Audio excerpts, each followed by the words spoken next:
Hey everybody, David Pease here broadcasting from Studio Squim, and I am joined here by a special guest and friend of the channel, Jonathan Hagee. You can see him there. Thank you for agreeing to play Versus System with me. Now we're both big X Files fans, uh, and we mostly play the X Files collectible card game. Uh, but when we saw that there was an X Files expansion on the Versus system, I know I was curious. I wanted to see what it looked like and got it at a fairly decent price. If you know me, you know that I am a notorious cheapskate. So if I have the game, you know it's a good price, right? So and Jonathan's the same way. He saw it was X Files. Uh, like me, he wasn't really familiar with the game. You probably heard of it, right, Jonathan? But didn't really know what Hmm. it was or played it or anything. Right. Uh, Same with me. I just blindly bought it. I'm actually a pretty happy customer. I played a couple games with Alistair here on the channel, uh, and really enjoyed it. Sometimes it's a good in-depth game, and in one game Alistair handed me my ass in like a half hour or something. So we'll see how this plays out. But we were joking off camera, and we were the reason we were a little late. Thank you, Andre, for joining us live. I apologize for making you wait, but uh, I'm still fairly new. I've got just a few games under my belt, and Jonathan has never played the game before. So I was explaining Yes. some of the pieces of it and explaining some of the cards, and we're just going to kind of rough it here. So if you are an experienced player, you may find this tough to watch because we're going to be walking through it pretty slowly. But I appreciate your help. If you're watching this live, please do leave comments if we forget to do something or if there's a rule that maybe we overlooked. Uh, And but watch I'm me going to, take a beating. what's that, Jonathan? I said, watch me take a beating. Oh, you never know. It's all about the cards. So we'll see how it plays out. Uh, but yeah, if we forget something, do leave a comment. Like Andre, do Mhm. leave a comment there. We'll be taking. I'll keep my eyes on that. If you're watching the broadcast afterward, after it's been recorded, please do leave a comment if we missed something. I do read those. I want to learn the game and uh, play it right, because it is a fun game. Alistair, I kind of leaned on Alistair a bit when I was playing against him, and Jonathan, you can lean against me and Andre for help, even if that means maybe you want to show me your hand and be like, "What do I do with this card? What does this mean?" Or something like that. Sure. We'll kind of teach this as we'll kind of approach this as a learn to play uh, rather than organized play tournament level go get them kind of stuff. We're just going to Yeah. kind of have some fun with it and walk Yeah. through it.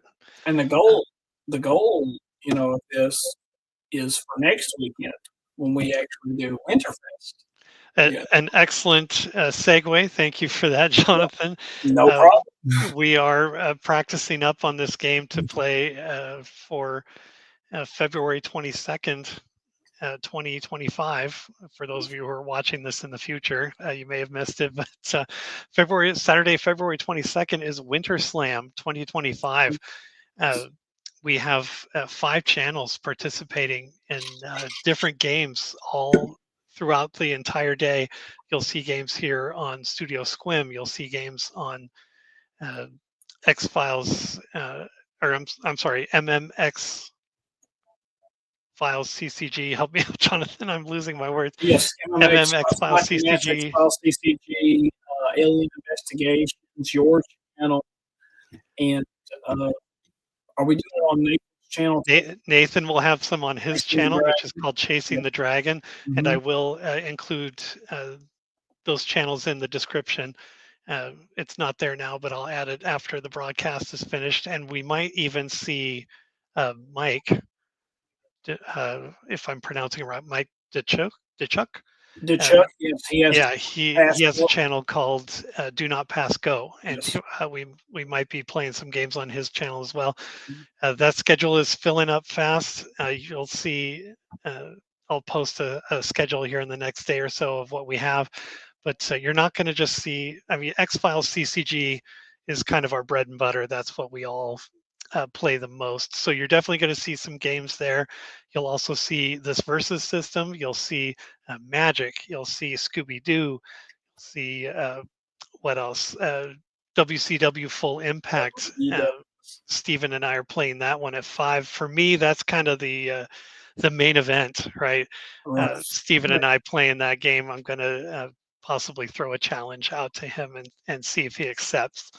And we'll like it plays pretty fast, so it might end up being like a best 2 out of 3 kind of thing. But we'll try to try to have some fun with that. But you're going to see games all day. Some of them are going to be playing at the same time on different channels, but they're all going to be recorded so you can go back and look at it. But if you're looking to fill your Saturday, definitely join us for WinterSlam 2025 here on this channel, Studio Squim, and all the others that we mentioned earlier. It's going to be a fun day. It'll be a full day playing, whether you're playing or watching.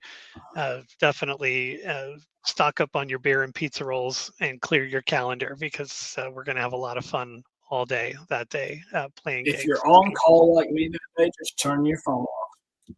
Turn your phone off, get yourself fired. Whatever you need to do to have your Saturday clear for that, and even some time on Sunday to rewatch some of the ones that you might have missed. And I've been highlighting February 22nd. WinterSlam actually starts Friday, That's right. February 21st. We are having specifically one of our X Files discussions. We've had those on Studio Squim before. We'll have a panel of our core, what I call the core group.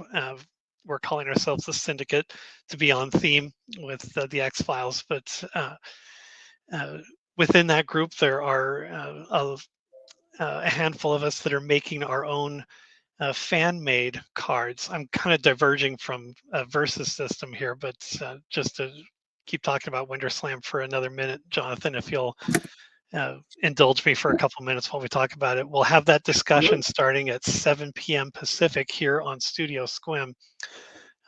You'll hear us talk about our plans for fan-made cards that are coming up. Each of us are working on our own expansion, whether it's based on, you may remember the X-Files CCG got through the first 3 seasons and then the game got canceled. So we didn't have any more, but there's still 11 seasons total, I think. Yep. So there's still plenty of source material to make new cards. I'm sorry, what was that? And 2 movies. And 2 movies. There's already 1 movie that the group, the Syndicate, has put to cards. But we'll talk about the ones that are coming up that we're working on. Season 4 is already as in the can, as they say. It's been play tested, printed, it's available. I don't want to get too far in the weeds talking about X-Files CCG, but we'll be talking about Season 5, which is currently being play tested now. You'll see those play test sessions on the Alien Investigations YouTube channel with Steven and his various guests. There's season 6 and 7 that Guillaume, another member of the group, is working on. I'll talk a little bit about the Field Office Crime Lab, and when I say a little, I'll be talking a little bit about it. I haven't put too much brain power to it in the last year or so, unfortunately, but I knew I could kind of skate by because Guillaume's stuff is going to release before mine, so I knew I had some time to put it on the back burner. But Nathan, that I mentioned from Chasing the Dragon, he is also working on a season 1, 2, and 3 revisited. Mm-hmm. So he'll talk a little bit about that as well. I know he's been working real hard on that. And then there's something that even I don't know what's going on. Stephen and Guillaume have been making a side project that they are going to reveal. Jonathan, you're shaking your head. Maybe you know more about that than I do. I will not ruin it. No. Nope. But I do know what it is. And it is awesome. It Oh, is a huge change. It is something that is totally different than all the other things that have been going on. When they drop that thing in about a week, it's going to be a game changer, and uh, it is definitely worth everyone's attention and paying attention because it is going to totally change how we play, what we think about X File CCG. well, And having that said is that, if you want to see Guillaume completely wear me out on playtesting, you can also see that on Alien Investigation. yeah. Let's not promote Alien Investigations too much. We're talking about Studio Squim here. I know. I'm just teasing He you, would man. wear me out on your channel too. I'm teasing. No, I have a lot of respect for Steven and Alien Investigations. I always tell people, uh, whether you're a fan of X Files CCG or if you Mhm. just like collectible card games in general, that is a great channel. Steven puts a lot of effort into producing his videos, and he's a huge X Files fan. The show X Files CCG, the game. He puts a lot of effort into everything he does, and I have a ton of respect for Steven. So I always say, if you like what you see on this channel, you definitely want to go to Alien Investigations and subscribe to that channel as well, because Steven's a great guy and he puts a lot of effort into it. He puts his heart into everything. So it's exciting. And Jonathan, you've hyped it up quite a bit, so I'm excited. I'm not going to try to pick your brain and spoil it. So I want I I know can't Steven and spoil Guillaume. it. Can't Yeah. spoil it. I promised I would not spoil it, so I will Okay. not. So I But know. I when they come out with it, believe me, anybody who has any interest in any X Files card games whatsoever, absolutely check it out because if you like to play the game, you're going to be very excited about what they're going to unveil. well, there you have it. I can't say much more than that. So yeah, definitely tune in Friday, February 21st, 7 p.m. Pacific here on Studio Squim. You'll hear all about the X Files CCG, what we're doing to try and enhance the game and add more gameplay fun to it. And Stephen and Guillaume are going to blow us away with their new version. Like I said, I don't know anything about it, so I can't talk too much about it. But there it is. And but I digress. We've spent enough time promoting that. Uh, let's get into our game, which is versus system. I'm going to take away the title card here so that you can see us a little better. Oop, I'm going to fix my tie. Look at me, I'm out of uniform. Oh, Let's get in. you like my sexy T-shirt? Very nice. I was hoping you'd be wearing your Kevin Morris Most Wanted shirt, but I was going to, but my daughter said I need to promote her sorority. oh well, that's fair.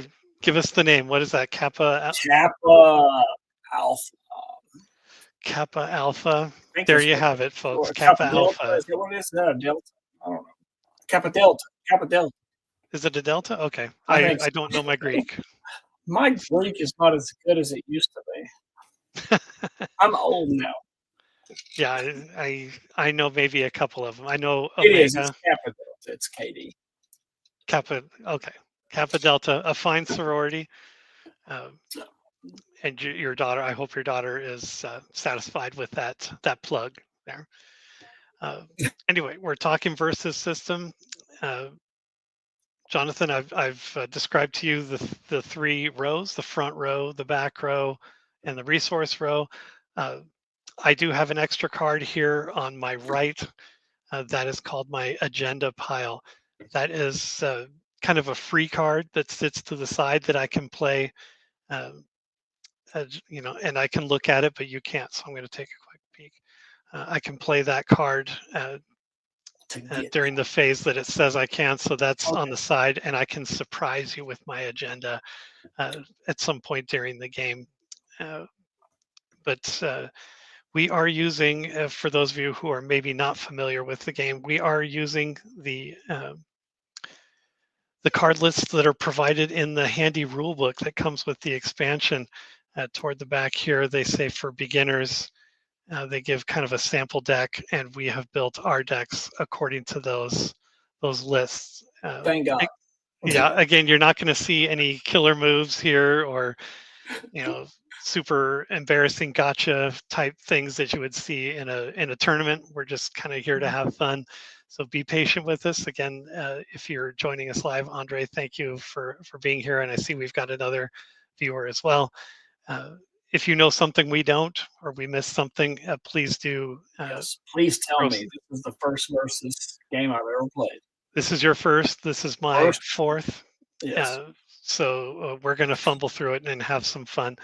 But the one thing you can have is X-Files in the background. Well, especially a dude brushing his teeth there. That's promoting good hygiene. I don't. One of the best episodes ever. You Is know this what the one with that the is. fluke worm guy? Yes, sir.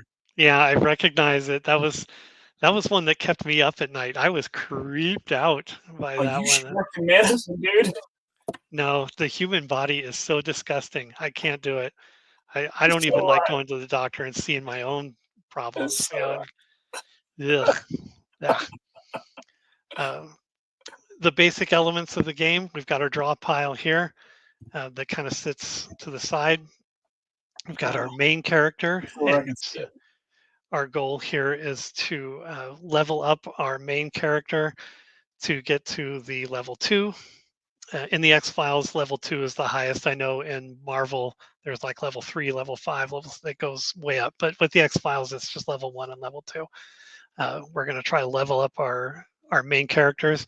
And Jonathan, with all the stuff I told you before the game, I didn't tell you the win condition. And the win condition is to defeat the main character, whether it's level 1 or level 2.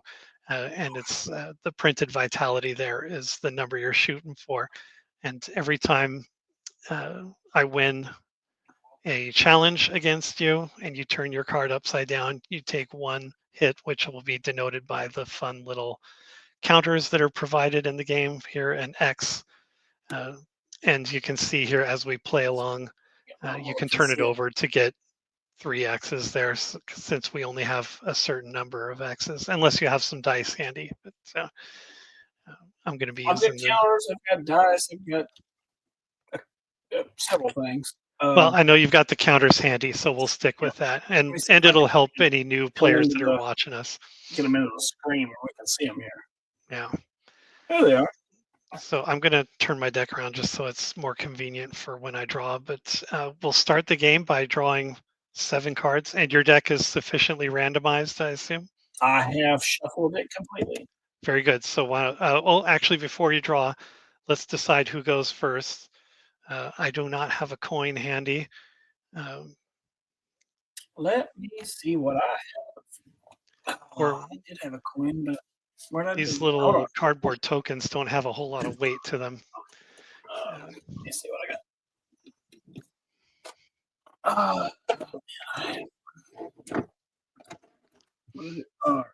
let's see what this. Okay, just work. Or you said you had dice. Maybe we could do like an odds and evens if you have a dice handy. Let's see what's this thing. I'm gonna do.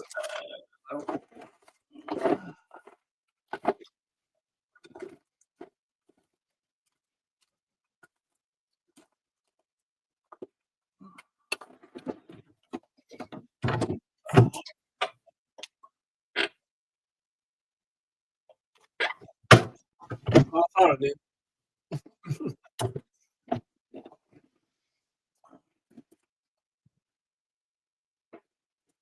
Give me 1 second.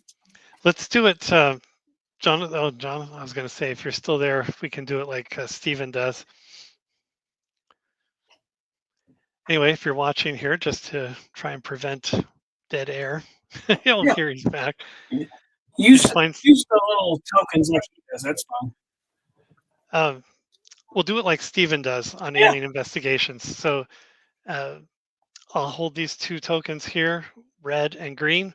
I'll mix them up and ask you to choose a hand. If you choose red, you'll be first player. Green, you'll be second. Fair enough? Sounds good. Okay, let me just mix them up in my hand here a little bit. And then, all right, choose which hand. This is Left my hand, left. your left. This one? Mm-hmm. Oh, Green. you'll be second player then. Sounds good. All right, so we both start with drawing 7.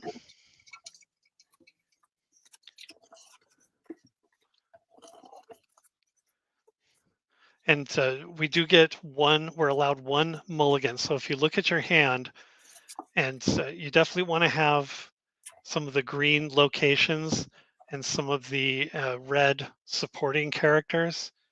Uh, because if you don't have any supporting characters, I can attack your main character outright, and that's what you don't want, right? I So if have those, but I don't have any of the green. you don't have any green, Right. you should probably mulligan then and put your hand back in Reshuffle. there and shuffle them up Right. and try for a new one. Because you definitely want to have some of those green locations Okay. to activate Dana's superpower, or any of your supporting characters' superpower. They all have something to them. Um, and for those who are depending on us to learn how to play the game, I have an alternate deck here. I have a Dana Scully deck that I had handy just in case. Just in case mine really, really, really sucks. Well, just I wanted each of us to either play as the good guy or the bad guy. So whichever deck you chose, I was going to have the opposing one. But here's an example of the green location that I was talking about. That's a bad example. Let's pick one that's got a big old power symbol in it. Let's All see right. here. So now draw a Yeah, new here we set. go. So here's the location that I'm talking about with the kind of greenish banner. And then this is the power symbol. And there are 5, if I remember correctly, or 6. Uh, and Okay. they're color coded, thank goodness, because otherwise I would lose track. But on Okay. each card there is a superpower here, and this one in particular is powered by a blue symbol. But you'll use that location. You'll put it to your resource row here in the back. Uh, and when you want to pay for one of your superpowers, you'll turn it over. It'll still count as a resource, but it won't pay for a superpower anymore once it's turned upside down. But you definitely want to have some of those in your hand to start out, along with some supporting characters, because you want to put supporting characters uh, into the game to protect your main character from being attacked directly. Uh, what do you think, Jonathan? Do you have a decent I'm starting hand? I'm feeling good. I guess supporting characters, and I got a you know, whatever it's called, training ground side thing. Oh, okay. So yeah, you do have a location that you can Yes, play sir. down. All right. So I will start with my draw phase, which means I would draw 2. Now, there is an exception in that because I'm the first player in the first round, I will not draw 2. But once we turn over to you, once we're done, Jonathan, you'll start by drawing 2, and then I'll start by drawing 2, kind of a thing. But for this very first turn, first player, I do not get to draw. I have to just do what I play with what I have in my hand. So that's the draw phase. And it says here also, if you're the first player and this is the first turn, oh, you don't draw any cards. Uh, if uh, if we knew our cards well enough, on here it would say when you can play one of your powers. Mhm. If any of them say at the start of your turn, that's when this would trigger. I don't think either of us have that on our face up cards on the field, so we can move on No. from that. Recovery phase, we haven't done any combat, so no one's injured or anything like that or stunned, so we'll skip that for now. Build phase, this is where I put a card from my hand down into my resource row. Uh, and I can play one of those green location cards face up that I showed earlier, or Mhm. I can play any other card face down. I do not get to play the effect on that card. I don't get to use that card. It just counts as a resource point. Now, in this case, I do have one of the green locations, so I'm going to play that to my resource row. Um, that might come in handy later, uh, Okay. and that will count as my uh, resource step. Next is recruit step. Now I only have, because I only have one in my resource row, I get one recruit point. Uh, Fortunately for me, I do have a card that I can play that only costs one. So I'm going to play that. When you play cards from your hand, character supporting characters, you get to choose back row or front row. Now remember, if you have characters in the front row, they are protecting your back row. So if you were to attack me, you would have to attack the front row first. Mhm. Uh, Unless you the got ex- some special card that lets you skip it. yes, the exception to that is flight. Scully with her The little whatever that thing is, and the fly thing. flight Yeah, would allow you to skip over my front row to attack my back row. yeah. Um, in this case, I'm playing Dana Fowley, the supporting character. She is an attack of 2, a defense of 3, only 1 vitality. So not the super player that you would like, but she only costs 1. So what do you expect, right? Sure. Uh, her uh, her power here starts in the main phase, which we haven't quite got to yet, but it would cost a yellow, which I do have in my resource row if I wanted. The next time a character on your side uses a humanity or, well, either one of these two power up symbols, they're both kind of bluish. Uh, David, don't forget, I'm going to bring up this comment here because I don't want to lose anything. Don't forget your experience for your location. So clearly I need to read my main characters. And David, one other thing too, you said you have the yellow. Uh-huh. Uh, what designates that? Oh, you see the little power symbol here toward Yes. the bottom Okay. of the location? It's yellow. And It's the symbol has some kind of specific name, but I'm just going to call them by their colors because that's that's. fine. And it means it's worth 1 yellow. Is that correct? I'm sorry, I didn't hear you. Is it worth 1 yellow? Correct. Yes. Okay. Some cards do require more than just one, and you'll see that. And you do have to have. I would if Dana Fowley's had 2 of these little yellow symbols, I'd have Mhm. to have 2 of these cards in Gotcha. order to power it up. So let me read this real quick here. Uh, Very good. Build for the rest of the game, supporting characters you own have swarm. Swarm is a keyword. I would have to pay for this though, so I don't get that. Swarm means that I can have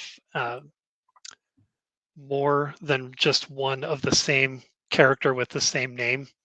So it's almost like saying I've got some alien clones out there. So I could normally you could only have one card of a specific character. Like I could only have one Dana Fowley. When Mhm. if I were to use this power and get the swarm keyword, I could have more than one Dana Fowley at the Got same it. time. But I don't have the right power up for that, so I'll have to skip that. But next is watch and learn. This is my level up, and I need 4 experience points in order to get my level 2 card. Uh, when each of the following appears for the first time this game, the colonists gain an XP. Academy, Fortress, Laboratory, or Laboratory, if I was Alistair, or Training Ground. And I did play an Academy. So, Andre, thank you very much for that. Since I played Academy, I do get an experience point for that. Let me find an XP. Here we go. So I only need 3 more of those to level up, if you don't mind me going back in time a little bit. Use Dana's, Andre here is trying to help us out. Use Dana's superpower, and then you get your colony swarm superpower for free. Hopefully, you'll remind me of that later on. The next time, oh, it says the next time a character uses, oh, on your side though. Okay. Andre, I'm going to lean on you to maybe remind me when that comes up. It's Uh, for now, I've got Diana fully in my front row. My colonists are protected in my back row at this point. Uh, I have flight, but that only allows me. Well, I could jump over, I suppose, and attack. But your defense is what, 7 or 6? Six. Yeah, 6. and my attack is only 2, so I would not win any kind of attack from either Diana or the colonists. Uh, but I'm going to follow the rule book here. I just did my recruit step. Formation step is next, and that's I can rearrange my cards and move them up to the front row, or move them from the front to the back. In this case, I'm not going to move any of my guys uh, forward or back. I'm going to have Diana stay in front to protect the colonists from being attacked. So that means we move to the main phase. Mm-hmm. Um, this is the longest phase. Yeah, I get you. Well, it is if you attack. Yeah, uh, but we already know that neither of my characters has enough attack to win a combat, so I'm not going to bother trying to initiate anything Okay. on that. And I don't have any of the blue plot twist cards to play to change anything uh, on that. Uh, so I think I'm actually going to end my turn. I'm going to just double check to make sure I'm not forgetting anything here. Which, to Attacks. be honest, I would assume is pretty normal for the first turn. Yeah, yeah. There's not a whole lot you can do on your first turn. We'll see a little more action here as we get a little deeper into the game. But with that being said, Jonathan, I'm going to turn it over to you, and you can start your turn by drawing 2 cards. All right. Let's see. All right. And at this point, Maybe a little more action this turn. yeah. So that was your draw phase. So now we go to recovery phase, which There's no no one's recovery. no one's been injured or anything, so we can skip that. And I say injured, by injured I mean no one's been stunned or turned Right. upside down, so we can skip that. So now your build phase starts with resource. So if you have a location, you can play that down to your resource row. Yes, If you sir. don't, you can play And, any one of your other cards face down if you don't think you're going to want to use it later on. And you let's see. You put can that. see it. Let me see. There you I'm go. trying to. I'm gonna scoot this over here where you guys can see it. Sure. Yeah. And that's the training ground, right? With the red. Correct. Okay. Yes. That gives I'm me that. gonna keep Dana's thing close by here. All right. Okay, that's your resource step, and you can only play 1 per turn, so that's the one. Next is recruit, so you could use, Anybody with a one. well, you could count that 1 resource as 1 recruit. So if you've got a character in your hand that only costs 1, you could play that And I down. think I will do that. That is going to be Frohick. Okay, and you get to choose if he's in your front row or your back row. I think Uh, it's smart. I think it might be smart to play him to your front row just to yes, keep that's you what I'm from. planning on. I'm going to Yeah. play him up here to the front row. Yes. He is a And 1 on attack, but he's a 3 on defense. oh, and Andre is helping me out. He's the little angel on my shoulder up here. David gets an experience from Training Ground 2 when each of the following appears for the first time in the game. So Training Ground appears, so I get another XP, Oh, and I will extend my heartfelt thanks to you for playing that playing that location. is Uh, Andre the Steven of Versus? uh, I don't think so, but he definitely knows more than either of us put together. So I believe that. I'm gonna I'm gonna take his word for it on that. I And he put a believe little that. smiley face too, so I love it. I know his it's all in good fun here, Yep. helping us out, which I really appreciate. Um,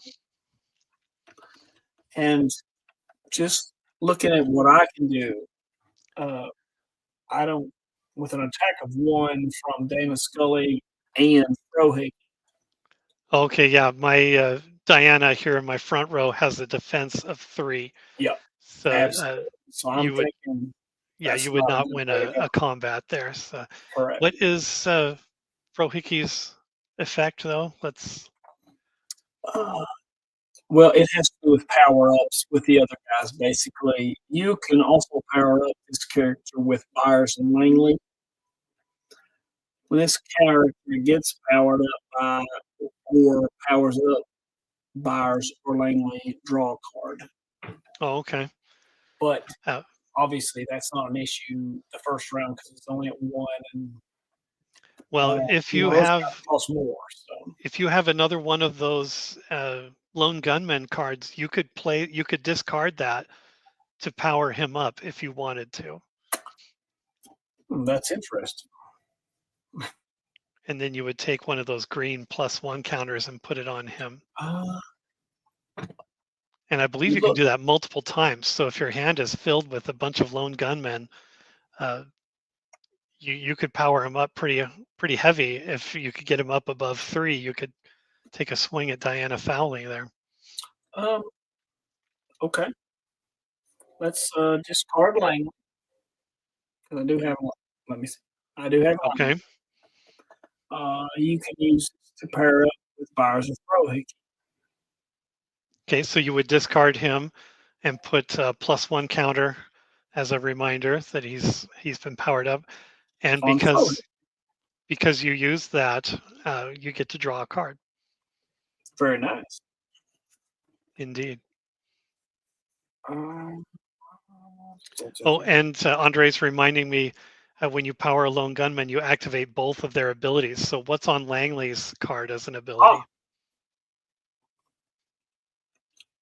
when this character gets paired up or pairs by Byers or Frohick, you can choose an enemy player to discard a random card.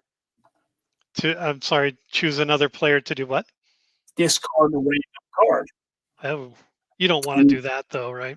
oh, well, no, I want you no, you don't Oh, do both I'm things, teasing you. Of right? course, you want to make me discard a card, um, You and don't get to do you get to do both things or just one thing?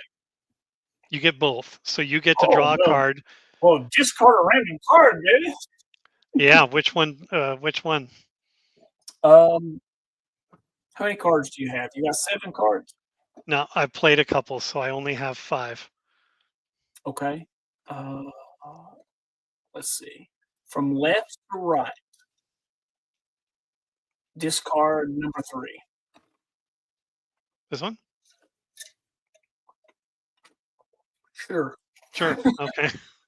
All right. It was another copy of Diana Fowley. Okay, That's cool. unfortunate. I would have loved to Yeah, power well, her up. it is what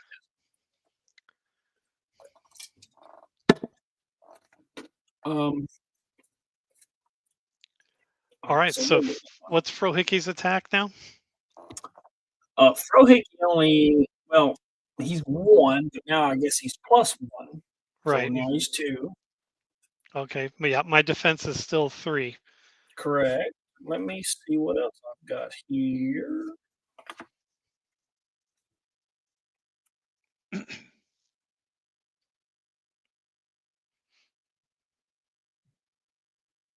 And I couldn't help but notice you have a plot twist in there. I Uh, actually have 2 of those. yeah, you could play a plot twist, and it says to search your deck for another card. Correct. I'm going Uh, to, do I need to do anything to play that? nope. Yeah, it doesn't cost anything, I don't think. Okay. I need your help. Search your see, it says search your deck for a card, shuffle deck, and put the card on top. So, Yeah, so you could look for another lone gunman. You could look for another Dana Scully and power up Dana Scully if you wanted to. yeah. Uh, So, I'm going to pull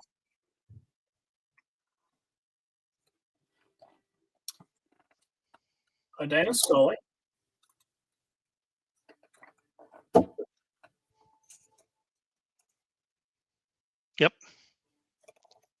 I'm going to discard that card, and that gives her the green token plus one of everything, right? Hmm.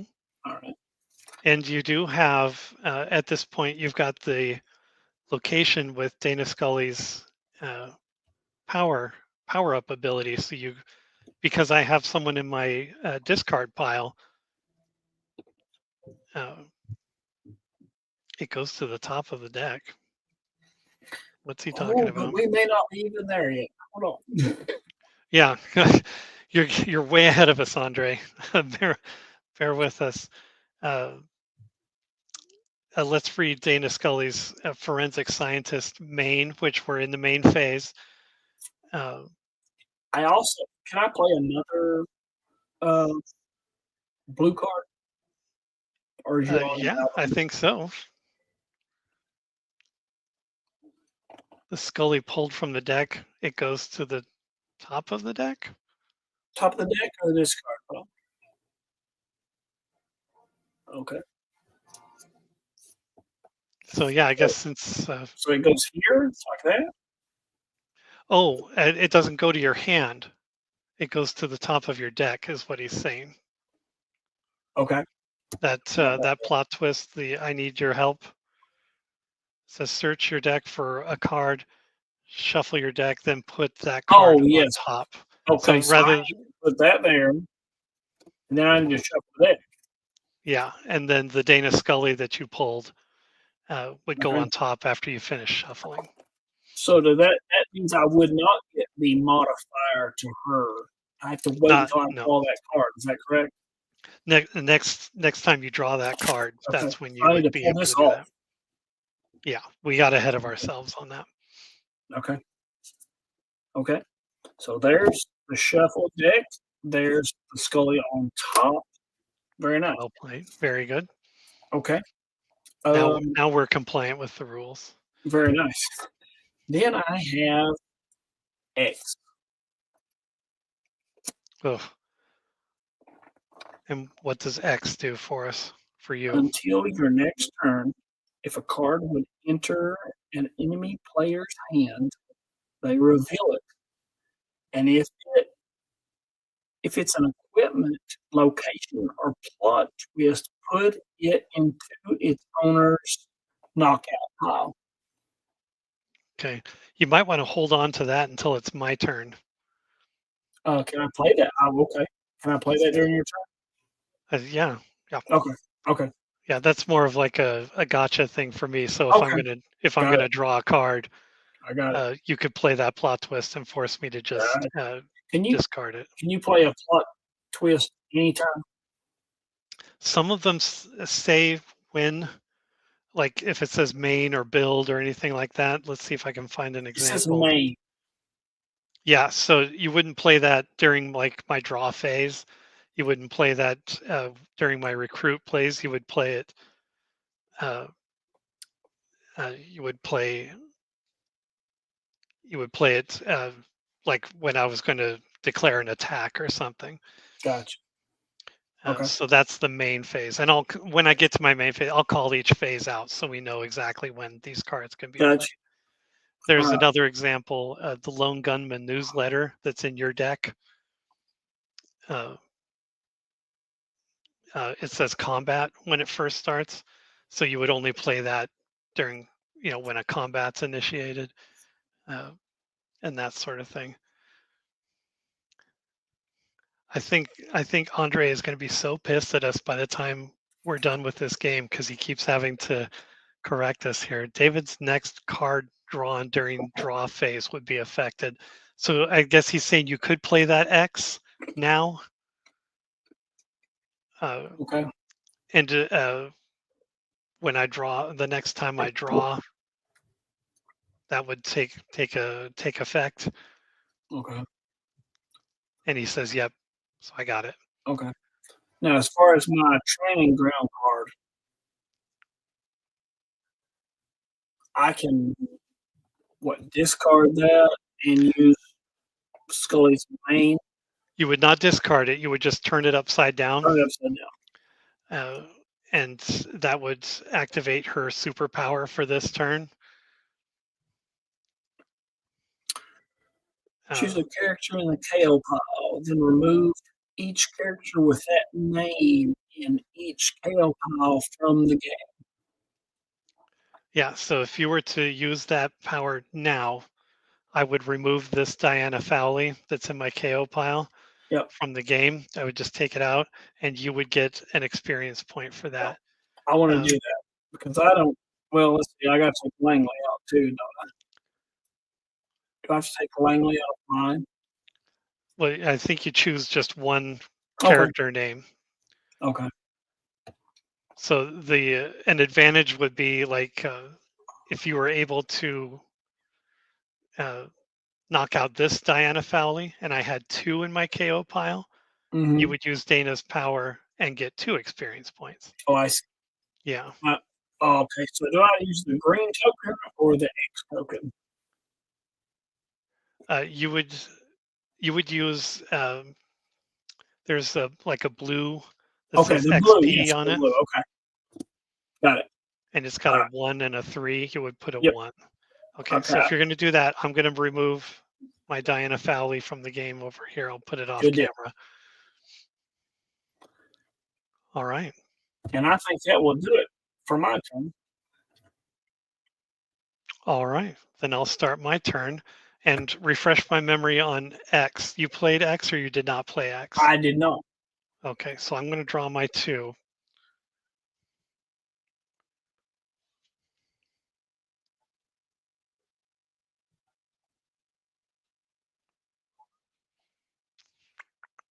And that'll be my draw phase. I'm going to get back to my handy turn sequence here. So I go to recovery phase, but no one's been knocked out or no one's been stunned, so I don't need to recover anybody. My build phase is made up of my resource step, and I am going to play another location, the training ground, same as yours was with the red. So now I have 2 recruit points.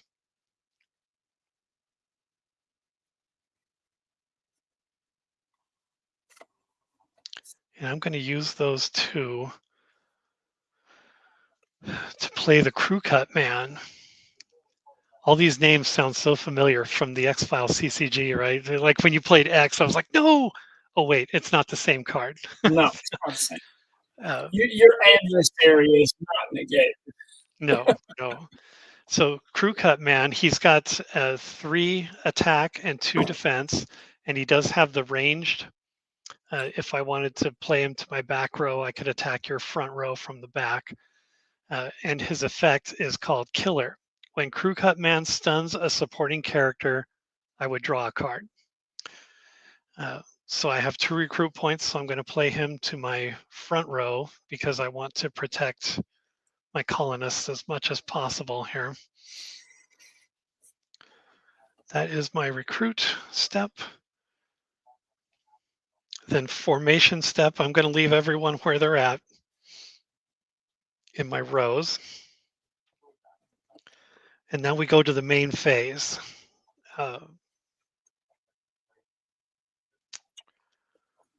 And my attack is 3 and defense is 2. And what is your Frohicke's defense? 4 because he's got Really? he's got the +1 modifier. Oh yeah. Well, I am going to do this. I'm going to play another crew cut man to power up my crew cut guy with a +1. So now my attack is 4 and my defense is 3. And when I attack, the attacker wins ties. So if you're 4 and I'm 4, or your defense is 4, right? Mm-hmm. And my attack is 4, so I would win that tie. And I'm going to turn him sideways since he's attacking.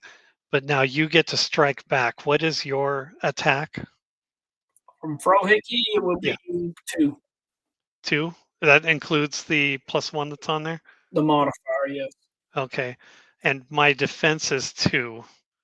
And so I believe we knock each other So everybody's out. dead. Yeah, what's his vitality? What's his health there? Just one.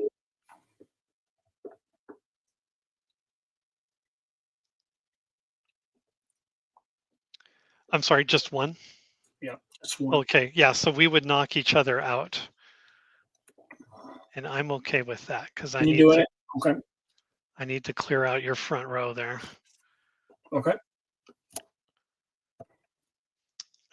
Andre is trying to help me again here. I can't remember, but does Diana's superpower use a yellow? It does, because if it does, you can use it to trigger Colony's superpower for free.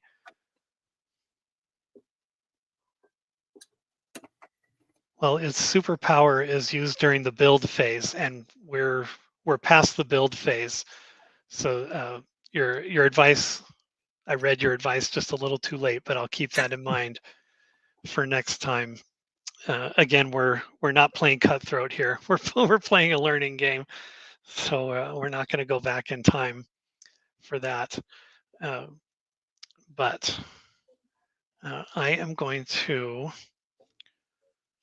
do a couple things here. I'm going to use another colonist card to power up my colonists with a +1 counter. So now they are 3 attack and 5 defense. And I'm going to play Diana Fowley. I've got another copy of her to power her up as well. She is now a 3 attack, 4 defense. And Dana's defense is like 6 or 7, isn't it? 6. Okay, so I'm still not powerful enough to take a swipe at her.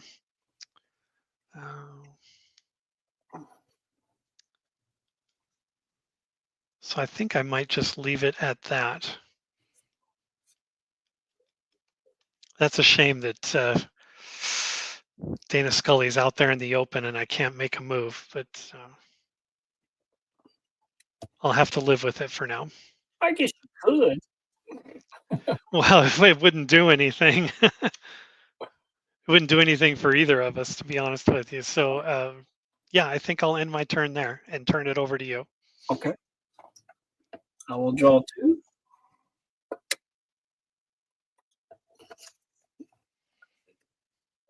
And let's see. So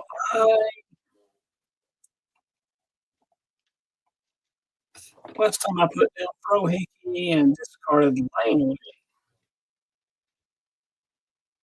So as far as what I can do, am I at like 3 as to what I can put down, or where am I? I'm sorry, you're doing what now? As far as what I can do, as far as the front row, is it got to be level 2 or level 3?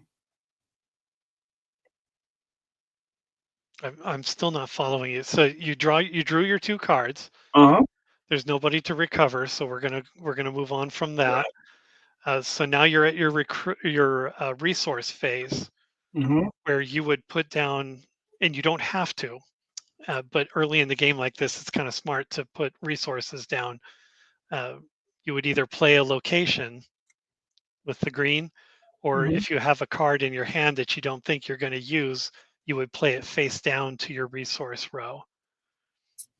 Okay. Do it. Okay, Face so now you have two. Now we move to recruit step, and since you have 2 cards in your recruit row or your resource row, you have 2 recruit points. So if you have a supporting character in your hand that costs 2 or less, you could use a resource. You could use your resource points to recruit that character to either your front or back row. what else can I do? Uh, if you have any effects that trigger during the build phase or recruit step, you could play those. If you don't have a character to play down with your resource points, we would just move on to the main phase. Mhm. And at that point, you would either declare an attack, play any, if you have any more of those I need your help cards.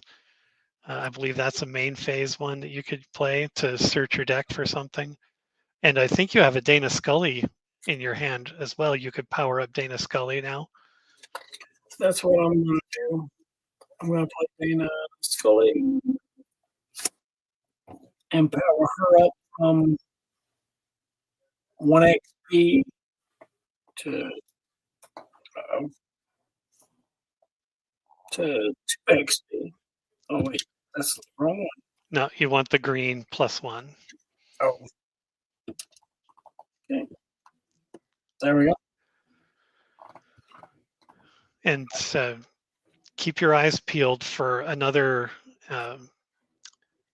training ground with the red symbol, because now in my KO pile, I've got 2 crew cut man.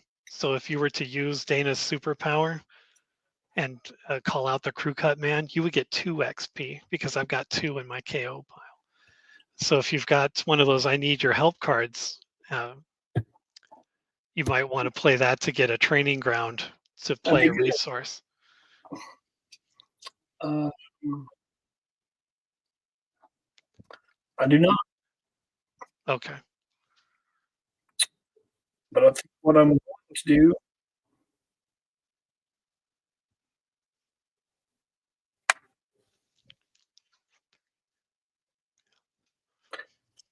I think I will play X going into the next. Okay. And I'm going I to think that'll do it for me. I'm going to find X in here because I know Andre might help me out, but I don't want to call on him too much. Yeah. Till your next turn, if a card would enter an enemy player's hand, they reveal it. And if it's an equipment, location, or plot twist, put it Into the into owner's owner's KO pile instead. Okay, so yeah, that will stay in effect all the way through my next turn until your next turn. So when I draw 2 to start my turn, if it's any one of those 3 kinds of cards, I have to can it. X is still a very powerful card, even in this game. Yep. Anything else you want to do, sir? That's the end for me. Okay. Then I will start by drawing 2. Oh man. So 1 is a supporting character, so I get to keep him. But location is one of the cards that gets KO'd, right? Correct. I don't like that card. Equipment, location, or plot twist. Yep. So I have to KO that card.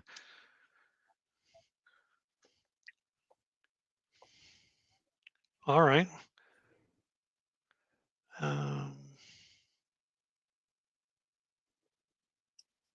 With that, that was my draw. Recovery. No one is stunned or anything, so we're good with that. Resources. I am going to play 1 face down into my resource. So now I've got 3 recruit points. And I'm going to recruit the super soldier. He costs 3. He is 5 attack, 1 defense. He's got the keyword swarm, which I mentioned earlier. You can have any number of this character on your side. This power can't be turned off. So if I had more super soldiers, I could keep playing super soldiers down over and over again. And he also has enhanced durability. If this character gets stunned, other than by getting struck in combat, it doesn't get wounded. Nasty.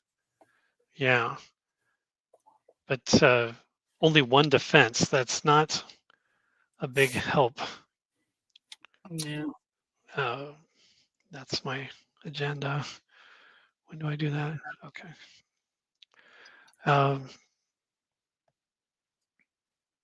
So that's my recruit, and I am going to play him to my front row.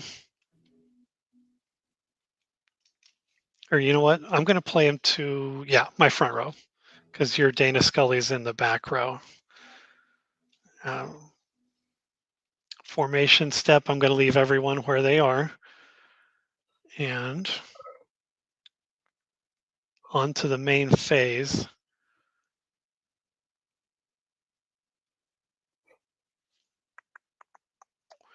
And since there's no one protecting Dana Scully in your front row, uh, oh, gosh darn it, her defense, and she's powered up, right? Correct. So her defense is now 7. Oh, man. Correct. So none of my characters have what it takes. Shoot, I should have played that super soldier to the back row then, but I digress. Yeah, I don't have any other cards in my hand, so I've got nothing else to play. So over to you, sir. All right. We'll draw 2. Oh, yeah, keep going. Andre's reminding me that I could have done a team attack, which means that these two, Diana and the super soldier, could have worked together, and I could have combined their attack, and I would have been able to cause some damage. But we're not going to go back in time for that. You've drawn your 2, so I'll keep that in mind for next turn. Okay. I will put 1 down for a resource. That gives me 3.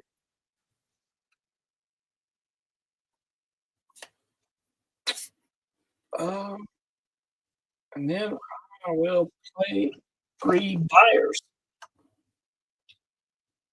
on the front row. Okay. Is 1 attack, 5 defense.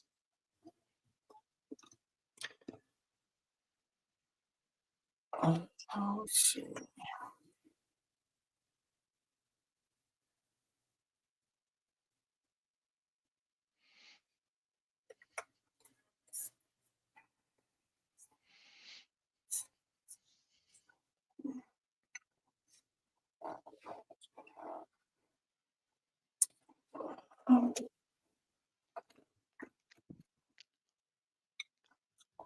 I don't think we'll be doing any attacking type stuff. That I'm sorry, I didn't hear you. I said I don't think we'll be doing any attacking type stuff. What I have currently, even combined, their attack is only 3. Okay. But I will play Deep Throat, and that says until your next turn, if a card would enter an enemy player's hand, they reveal it, and if it's a supporting character, put it into its owner's KO pile instead.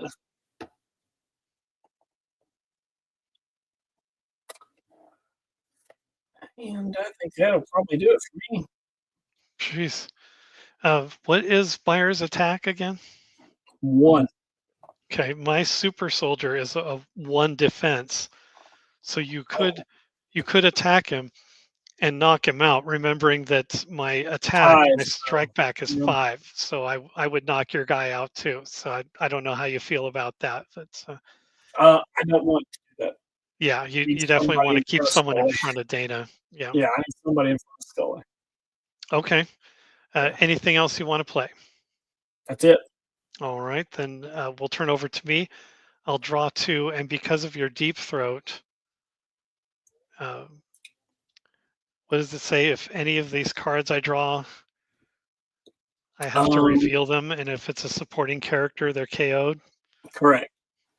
So your next turn, if a card would enter an enemy player's hand, they reveal it, and if it is a supporting character, put it into the owner's KO pile instead. All right, well, you're going to love this because both of them are supporting Nice. characters, so they both That is KO'd. awesome. That was not cool. That's awesome. That's like the best play ever. That's a good card. That's why it's got that unique keyword that says you can only have one in your correct. deck. Yeah, yeah, I've Uh, been lucky. X is, one only, and so is Decode. yeah, you played those very well. And again, I don't have anything in my hands, so I've got uh, nothing to play to my resource, uh, and I'm not going to recruit anything at this point. So I am going to go to my main phase and refresh my memory. Byers' defense is 5. 5. Oh, what does Andre say here? I think you draw one card at a time, so it's the first card drawn gets the plot twist effect. Interesting. I'm going to read that again. I took it to mean that until your next turn. So like any card that I Mm, pull, yeah, it does say until your next turn. yeah, if a card would enter an enemy's hand.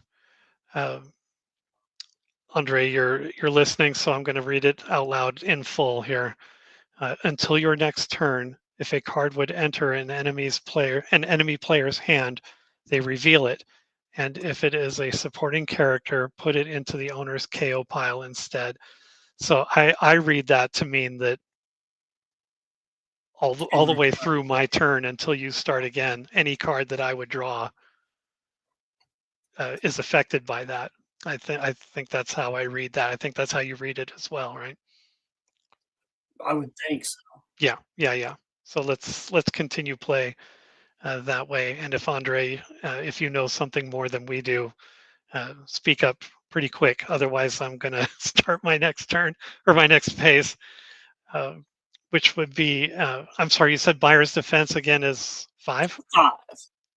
5, huh? Um,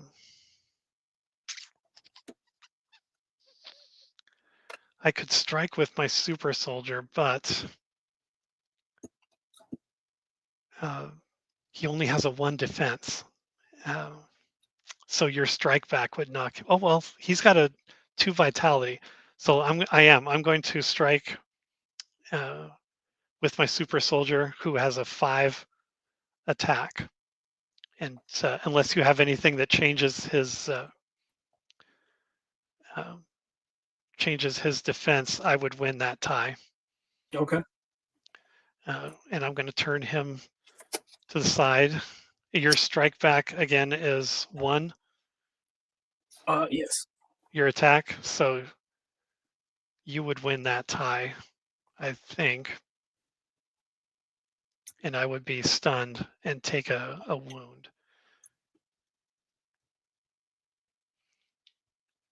Okay. Ouch, but I'm okay with it. Uh, and with that, Diana Fowley's attack is still not enough to take on Dana Scully. Um,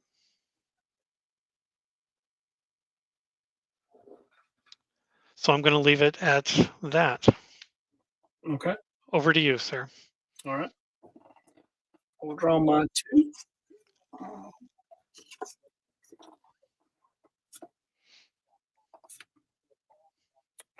And then I will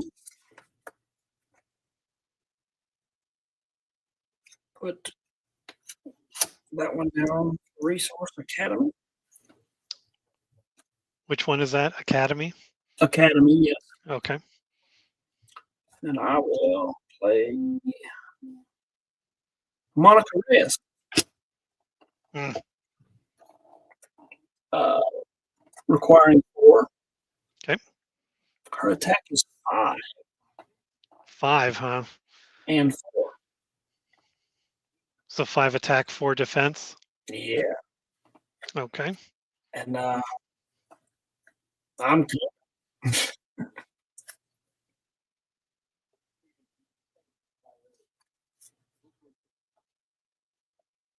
With 5 attack.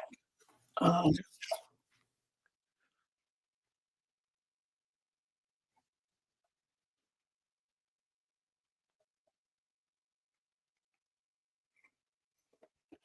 uh, she So actually has the ability. What is the card behind? whatever that card's called behind that. Yeah, what is that called? This is the colonist. Yes, card. Uh, does does Monica have flight?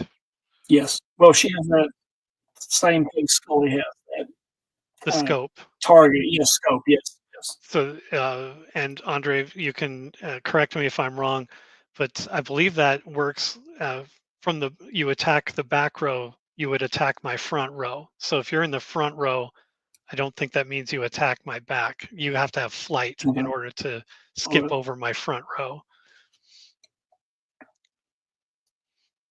Well, she has 5. Okay, so if you want, you can attack Diana Fowley, and she only has 3 defense. So you would, or 4, because she's powered up with this token. But you would definitely win that. And my strike back, my attack is only 3, and I think your defense is higher than that. So you would knock 4. me out, Yeah. uh, and not, and you wouldn't take anything. But you do need to turn her sideways Okay. Let's do because you that. used her to do something. So I'll put Diana Fowley in my KO pile, and just for reference, uh, I've got 2 Diana Fowleys and 2 Crew Cut Man in my uh, KO pile. So the next time you get a red power up or a red location, you definitely want to engage Dana's superpower to get those XP. Don't forget Right. about that. Right.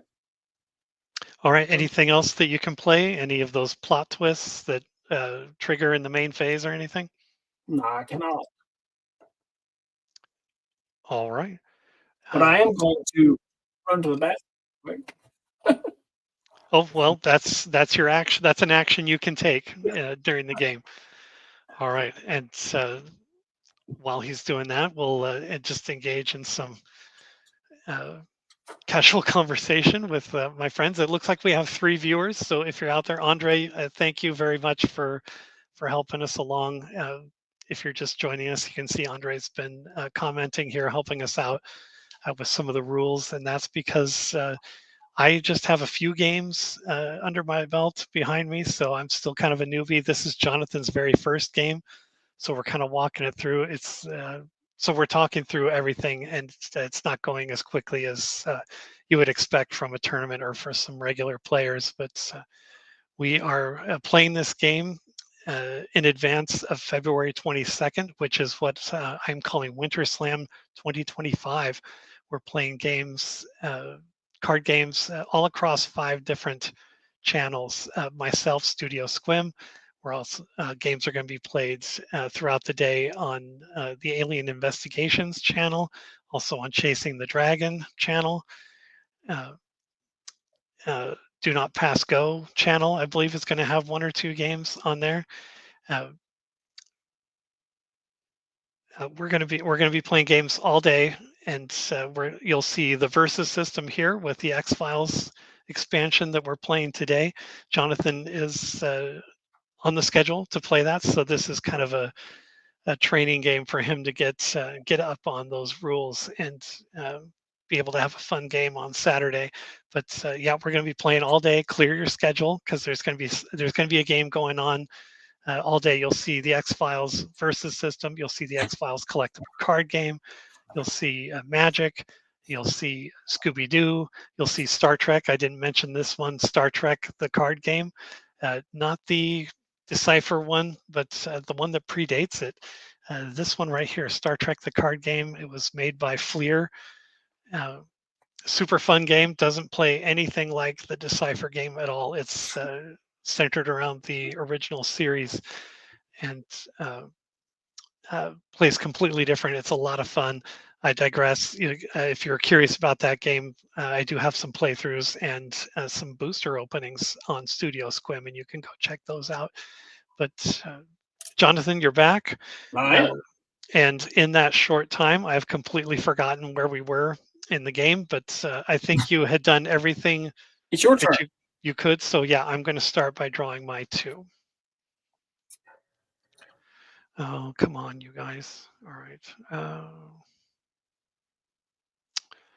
So that's my draw phase. We'll go to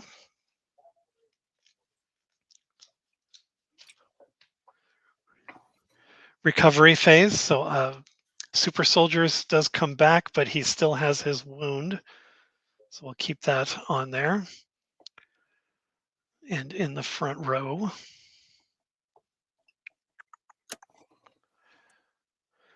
Moving on to the resource step, what do I want to do here?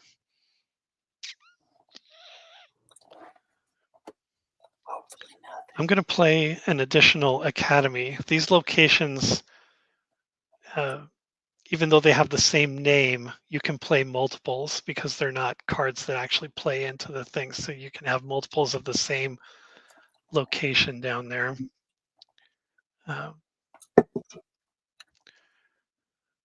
Recruit step, nothing to recruit. I'm going to move Super Soldier over here just so we keep the rows in line. And so we move to the main phase. Now I don't have anything. Oh, shoot. Do you mind if I go back to my build phase here? No, do what you do, man. Okay, thank you for that. Before I start, I'm going to use my agenda pile. And it is a plot twist called colonize. It's got the keyword agenda, which says this card starts the game in your agenda pile, which was face down over here. During the build phase, draw 4 cards. Play this only while you have no cards in your hand, which is the case right now. So I'm going to draw 4. Nice. Yeah, that is a big, big help. Well, I can see that because when you begin the game that way, you don't get to draw 2 cards. So Right. it's a very sensible thing. Yeah, I could have used it at the beginning, but I had a 7 starting hand, so I couldn't have used it at the beginning, but it sure comes in handy now. Yep. Because now that I have 4 resources, let's see. And that brings up a good question. Are you allowed to play more than one resource per turn? You only play 1 resource during your resource phase or your Got it. resource step. Good. And that's the only one you can play throughout your turn unless you have some kind of effect on one of your cards Something that that says, says you can do more. yeah. Got Otherwise, the rule of the game is one per turn. Got it. And now I've got something to think about here Cool. because now I've got a whole new hand.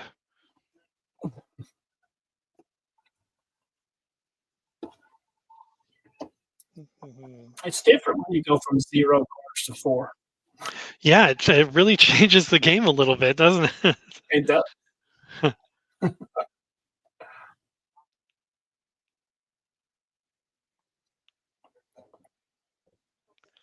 Okay. What do we have here? You still have Monica Reyes in your front row. And I'm going to poll the audience here. If Monica is exhausted, I can still attack her. Is that correct? Andre, I'm going to turn to you on that. And is her defense still 4? Yes. Yeah. Andre says, yes, I can still attack. And I assume she can strike back as well. Because she's not stunned. She's just done her combat. She hasn't been hurt or anything. Still in my recruit phase, I'm going to recruit Noel Roar. Oh. Yeah, I know, right? He's got the keyword of tough. When Roar is stunned, you may recover him. He still gets wounded. So even if you were to attack and win the attack, he would not flip over, but he does take the wound. And he does have another one here. It's called biological imperative to survive. During a combat, you can pay a green location, I don't have a green one down, but you would do that to heal a wound. He is a 4 attack, 3 defense, and 2 vitality. So I'm going to play him to my front row.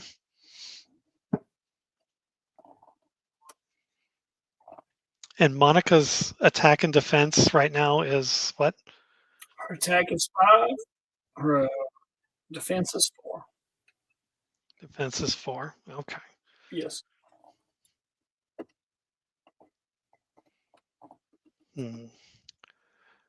Muy interesante.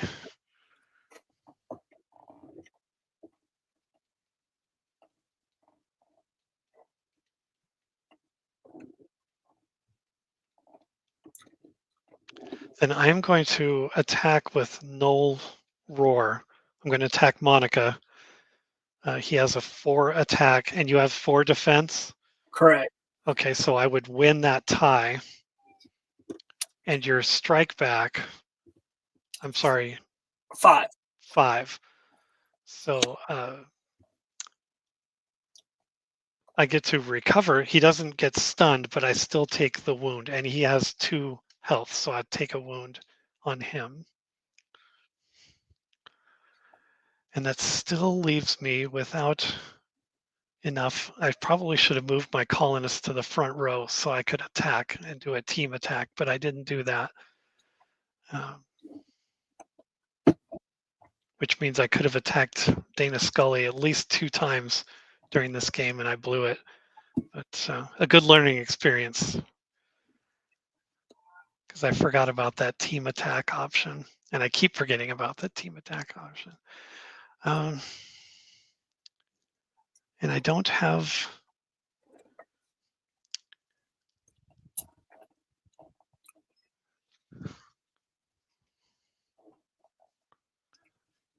anything else that I can play really, since the super soldier doesn't have enough to do anything to Dana. So I guess I will end my turn and send it over to you.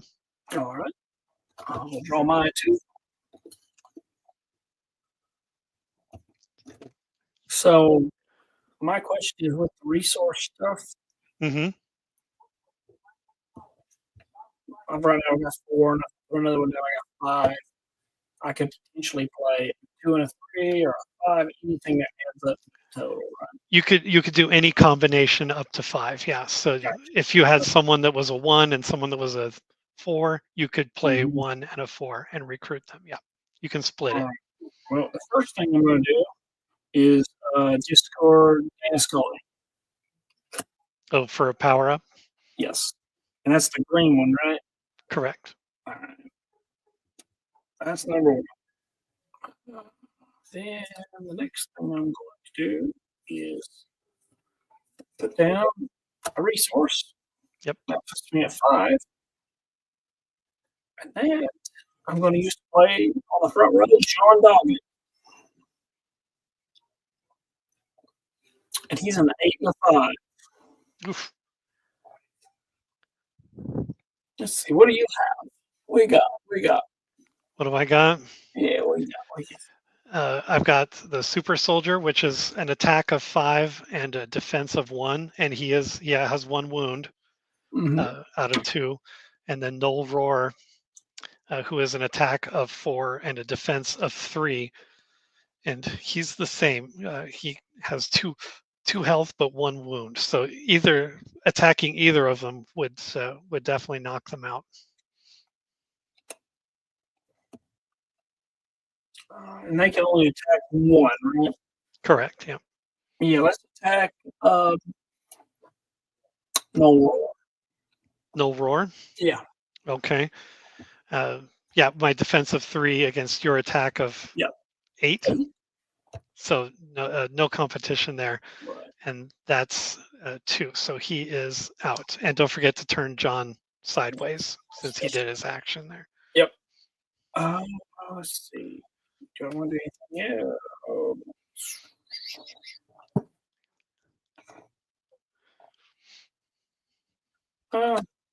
I think it'll do it for now. That'll do it. Yes, sir. All right, then I will begin my phase by drawing 2.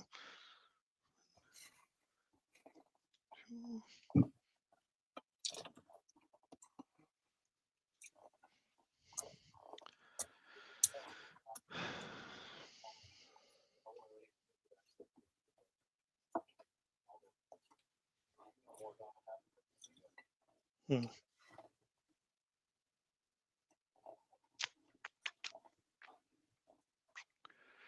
Okay, well, resource phase. You took out my null roar, which is a bummer. But That's how I roll. that's that's how you play. That's how the game is played. So yeah, I can't complain. I'm going to play uh, laboratory as a resource there, and it is one of the colonists level up when the following appears for the first time in the game. The colonists gain an XP, Academy, Fortress, Laboratory, or Training Ground. So this is the first laboratory, so I'm going to get another XP, and I will just turn this one over to the 3.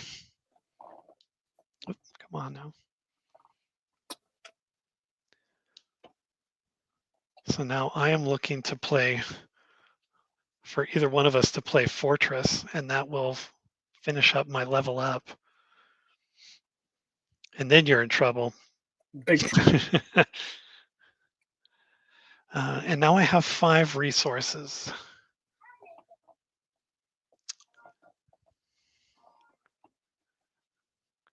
I'm still in my build phase here. So I am going to, I think maybe my eyes deceive me here. What is this power up? What power is that? I think Watch it's and the learn? little, I think it's the little molecule thing, right? That blue symbol. Sure. Yeah, I know, right? All the joys of getting old. Uh, I want to make sure I'm doing everything in the right order here. Uh, so I played my resource, then recruit. So I am going to recruit.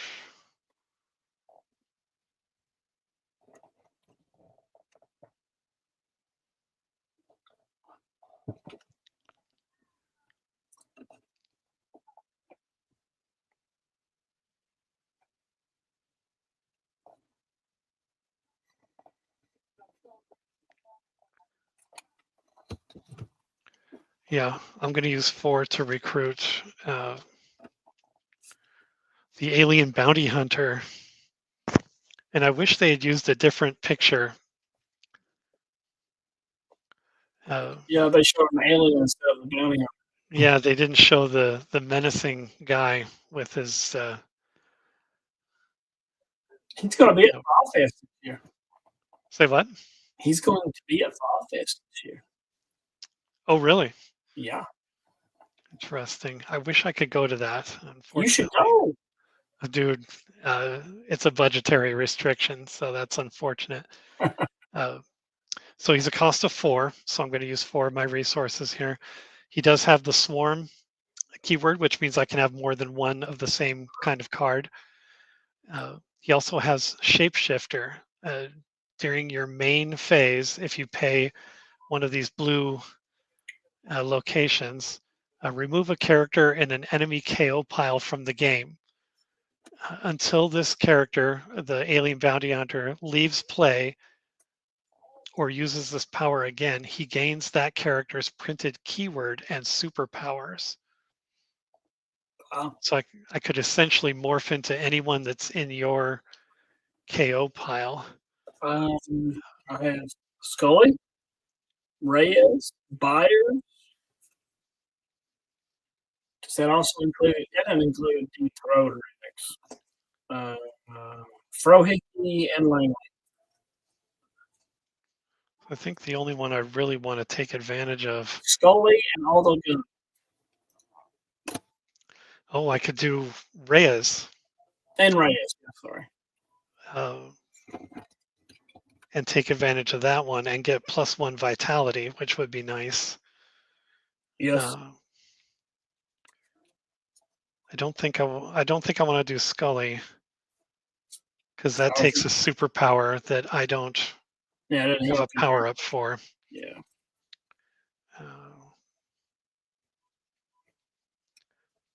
But yeah, I'm not into my main phase yet. I'm at formation right now. What is Doggett's defense? 5. 5? Okay. Yeah.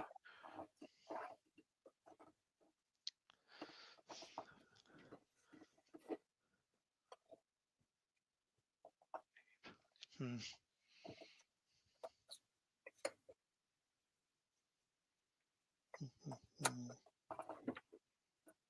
And Scully her defense is normally 6, but right now it's 8. It's 8. She's got 2 modifiers.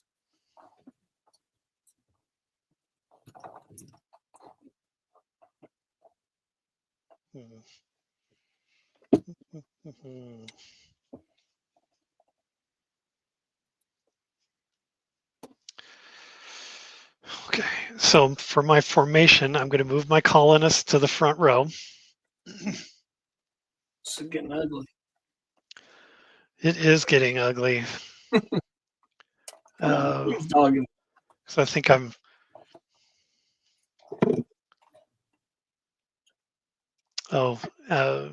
Andre's correcting me. It's the space symbol, not the molecule symbol. Okay, so I don't have that power up just yet.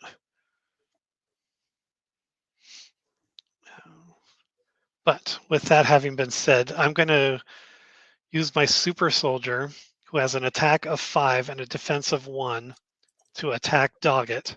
Okay. And his defense is 5, right? Correct. Okay, so I do win the tie. So he gets stunned. What's his vitality again? 8. I'm sorry, his health? 1. 1. Okay, so his strike back is more than enough to knock my super soldier, to knock him out. But I also knock out Doggett. Correct. Now, I am going to do a team attack, which means these two guys work together, and I combine their attack. So the colonists are powered up.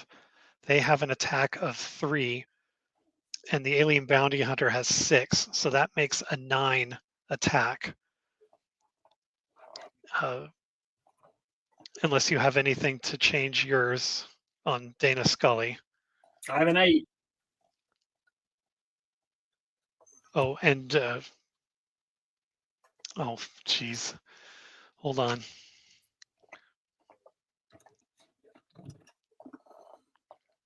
Did I get my camera back? No. Hold on. Unless that XP point does something for me. It does not. No, I didn't think so. I have 8. Okay. And strike back of 3. Andre is reminding us that you do have an opportunity to power up Dana if you have one in your hand. I don't.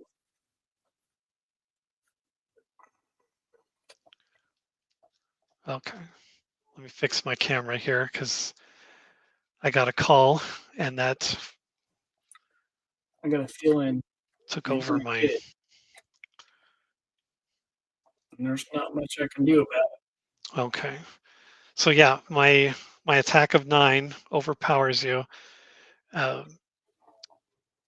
But your strike back, you get to strike back, but you don't strike back the team. You choose which one of these two guys you want. I only strike back with 3.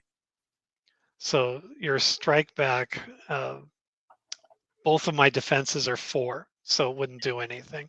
Yeah. So what happens is Dana gets turned to the side, flipped upside down, and she loses both of her +1 counters.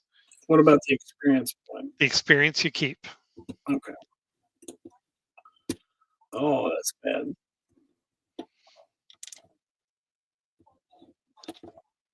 Okay. and turn her to the side. Yeah. That's a beating. No, well, that's not too bad. That's only one hit out of 5.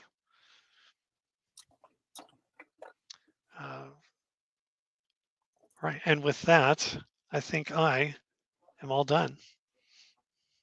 That's a pretty good. That's a pretty good turn.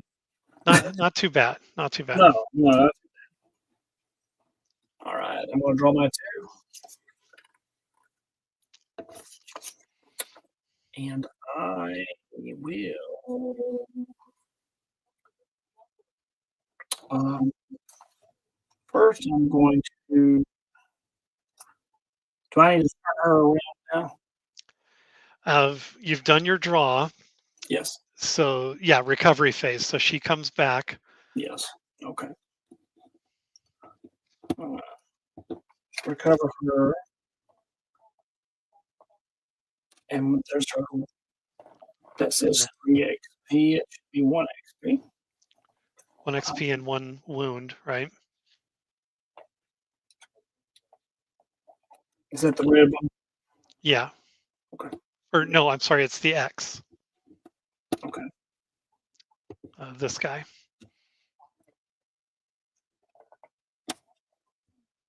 Okay.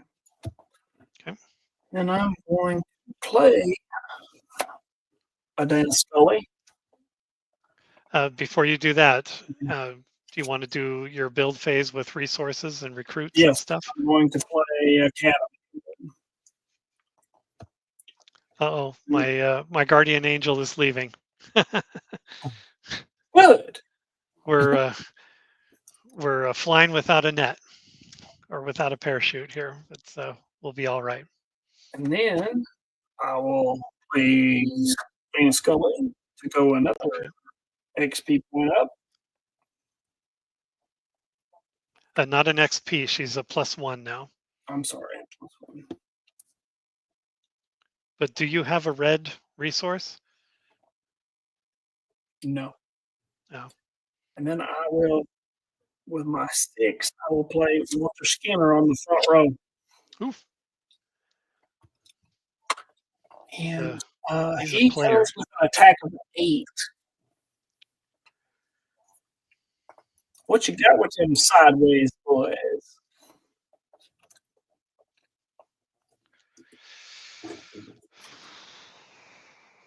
Okay.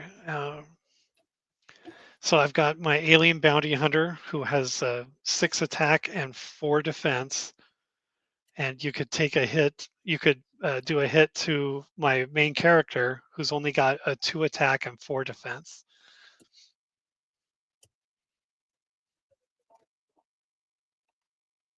They both have, well, the alien bounty hunter has a vitality of 2, and the colonist is 6. On one attack and Scully on another attack. Can you do that? Yes, because Scully has ranged, so she can attack from the back row and attack my front row. So you could do 2 attacks. Yes. And do you have any on the front row that have 2 defense? They both have, well, the colonist, or I'm sorry, the alien bounty hunter has 4, and then the colonist is a printed 4, but has a +1, so his defense is 5. But once he's stunned, once you attack one and they're stunned, you can't attack that same one again. Right. But you could easily attack,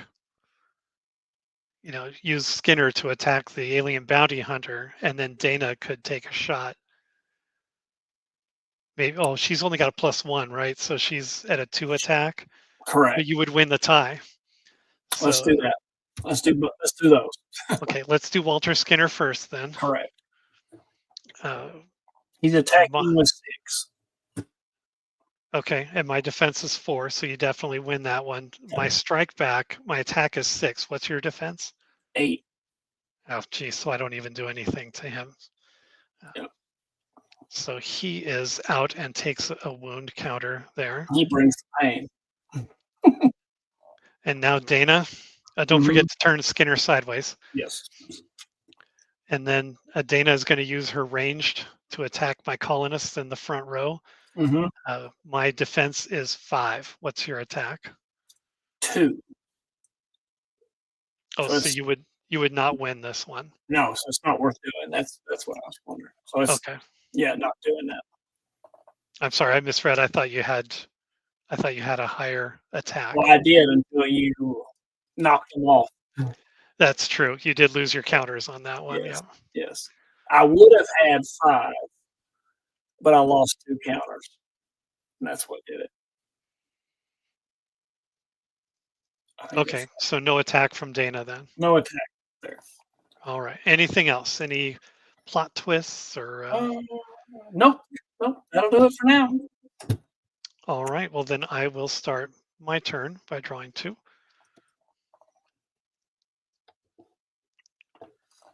Hmm. And then to my recovery. So I'll bring these guys back.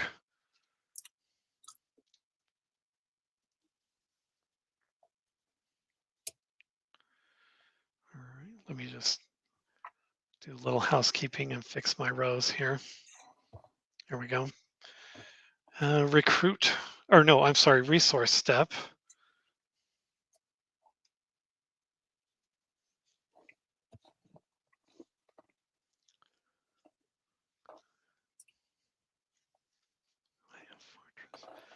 I'm going to play Fortress, Uh-oh. which is the first time Fortress has appeared, and that is the last one I need for my 4th XP on colonists. He, oh yeah, that was just an XP. So he is going to level up. The colonists are now level 2. So let's take a closer look at this card here. Is level 2. He has flight. Excuse me. He has flight still. His attack is 6 and defense is 7. So he's a little bit more of a hitter. Uh, the superpower is main phase, and it's that Earth one, which I don't have one, but put a +1 counter on each character with swarm on your side. So that'd be, I could have used that earlier in the game. And his second effect is called alien abduction. Play during the main phase, and that uses the molecule here. Search your deck for an abduction plot twist and play it. I like the sound of that.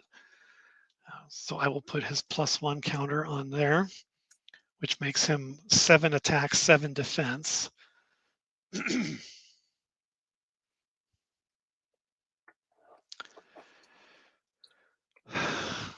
So that, now onto my recruit.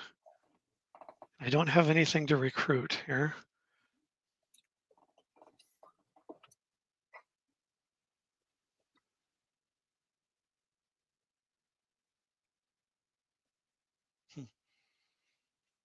So I'll move to formation.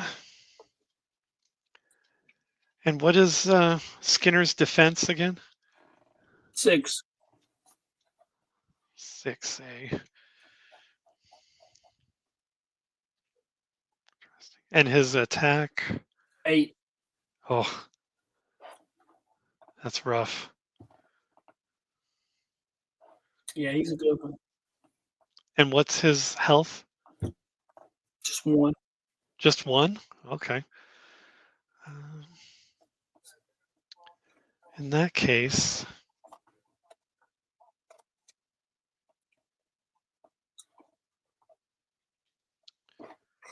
I'm going to keep my formation as it is and move to main. And I'm going to use the colonist alien abduction uh, superpower, and I'll pay my resource to look for abduction in my deck here. There it is. Quickly do a shuffle here. Now, abduction plot twist is main phase. Remove an enemy supporting character from the game. At the start of its owner's next turn, put it back onto their side with 1 remaining health. So I'm going to use that on Walter Skinner. Okay.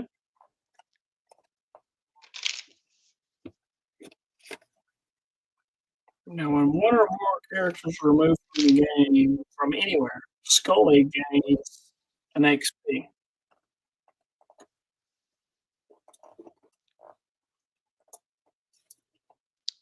Yes, sir. Okay.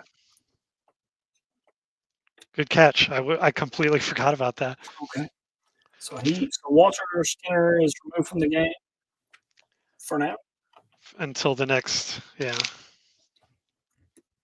And how many XP does she have now? 2? 2. Ooh, 1 more. Yeah. If I get to 1 more. I better hurry. And she has 1+1 counter on her, so she is a Correct. 2 attack and 7 defense. Correct.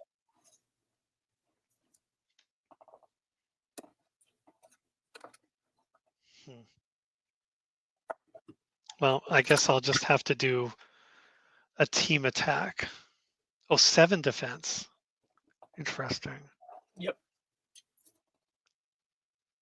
Yeah, I don't want to take a chance that you have some kind of plot twist or something. So I'm going to team attack the alien bounty hunter and the colonist, which gives me an attack of 13. Jeez. So That's another egg. she'll definitely take a wound and get stunned. Yeah. But what her attack again is 2? 2. Oh yeah, so her strike back doesn't do anything to either of my guys. She didn't turn sideways. She turns sideways and upside down and takes a damage counter. Another egg. Upside down, I mean face down. That's what I mean. Oh, man. Sorry. Face down and sideways. It's a lot of action. Right, so she's down to 3. Now, So unfortunately, she's got 2 against her, right? 2. 2 XP and 2 wounds. Yeah. Okay. And if you want, you can keep those to the side of the card so you don't have to keep That's nothing else. pushing them around. It's kind of a pain in the butt. All right, then that's all I have. I'll turn it back over to you. All right. So I'm going to draw 2. Oh, and at the start of its owner's next turn, put back Walter Skinner on your side so he comes back, but Okay. only has 1 health remaining. Well, he only had 1 to begin with, so that didn't really change much.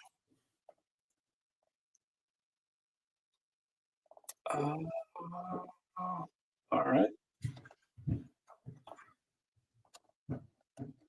Resource wise, play 1.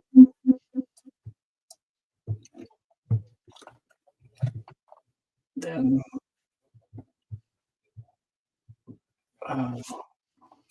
whatever that phase is called.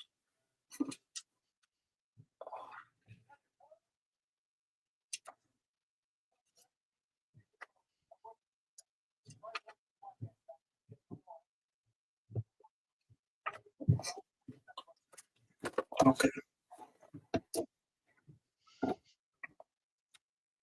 So Skinner's bag, 6 resources. Then recovery. Yep.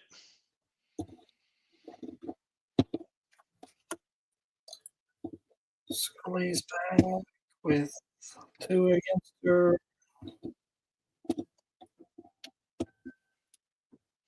and 2 XP.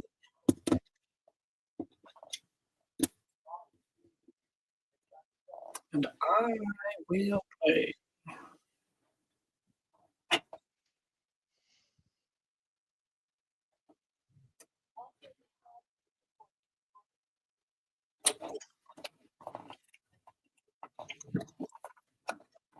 Fox Mulder. Oof.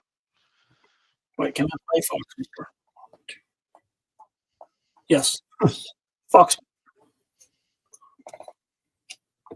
So we got Skinner and Mulder.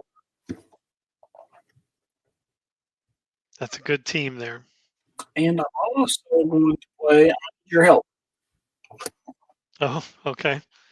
Let's search your deck for cards, shuffle your deck, and then put that card on top.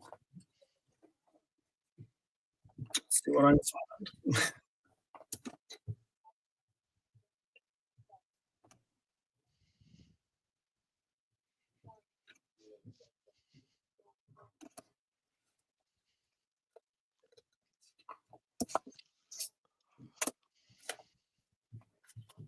Okay.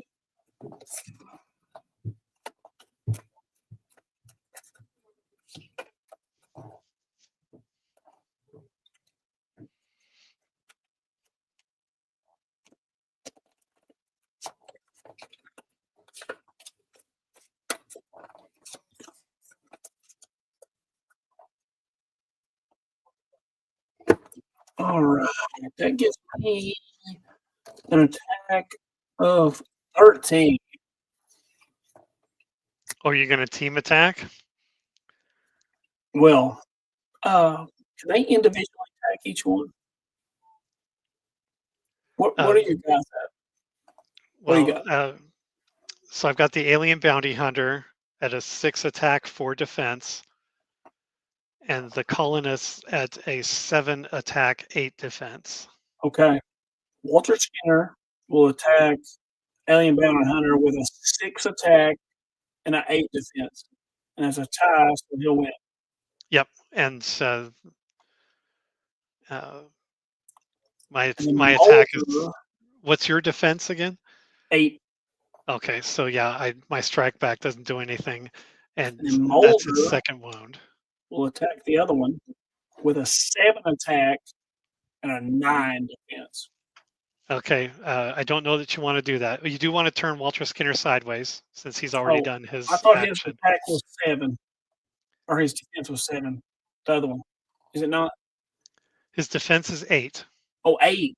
Oh, I'm and his sorry. attack is I thought 7. it was 7. Got it. Uh,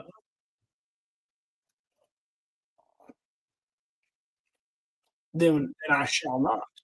Okay. I Anything thought else you want to do? that's it for me. All right, then I will start my turn by drawing 2. Ooh. This game actually takes off pretty good once you get going. It's not that hard to learn. No, it's not. And once the pace picks up, it's pretty cool. Yeah. Give me just a moment here. I drew my 2, but I want to read this one because I haven't seen it before.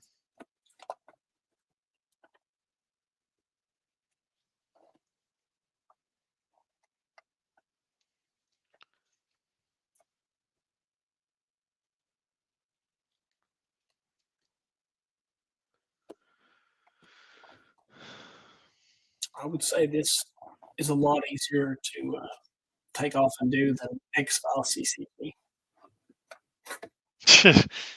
Yeah, I don't think you can even compare the two. No, this is much easier. I think you said it best. You kind of compared it to Pokemon, where it's just kind of I attack, you attack, I attack, you attack kind of thing. It's even got the front row, back row. Yeah. You know. Well, I bought X-File CCP when it first came out back in like 96 or whatever it was. But I grew up in a really small town in the middle of nowhere. So I was like, there was no one else that had it. So Mm-hmm. I bought this stuff and had no one to play against. I really didn't play against anybody until like 2 years, and I had no idea how really. And now you're playing like every week. And still getting smoked. At least when I play Stephen, he kills. I've never won a game against Stephen. I've beaten everybody else. I've never beaten him. Yeah, I don't have a very good record against him either. Like I've beaten Nathan, and Nathan smoked Stephen several times. But Nathan is a shrewd player. Nathan's good, and Alistair's beaten Stephen. I beat Alistair, and I've beaten, but you did catch the 100th episode, right? What's that? You did catch the 100th episode, right? I haven't watched it's in entirety. I've only watched like right up until they started playing. Do you know what happened? No, so no spoilers, Then please. I shan't spill it. Epic Fail is joining us. You can see here. Seems odd from CCGs I've played to still have defense on tapped cards. Yeah, that's true. But yeah. Well, that's how So they files do. that was my draw phase. Like when you're wounded in real life, you're like bleeding out on the side of the road, but you still got your handgun. You can pull that thing to fire. Right. That's how it is.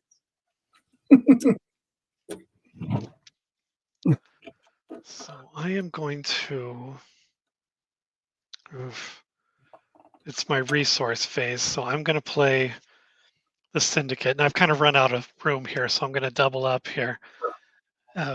Syndicate is one of these special locations that provides any one of these different powers when I need it. So I'm going to keep that there. I skipped recovery. I'll just move him back to his, and then recruit. Is that the emergency broadcast system? Yeah, where I'm at, everything's flooding. Not a tornado or anything, is it? No, it's flooding. Oh no. It's rained like 5 inches here today. But I'm up on a high spot. If it floods where I'm at, you're talking to Noah.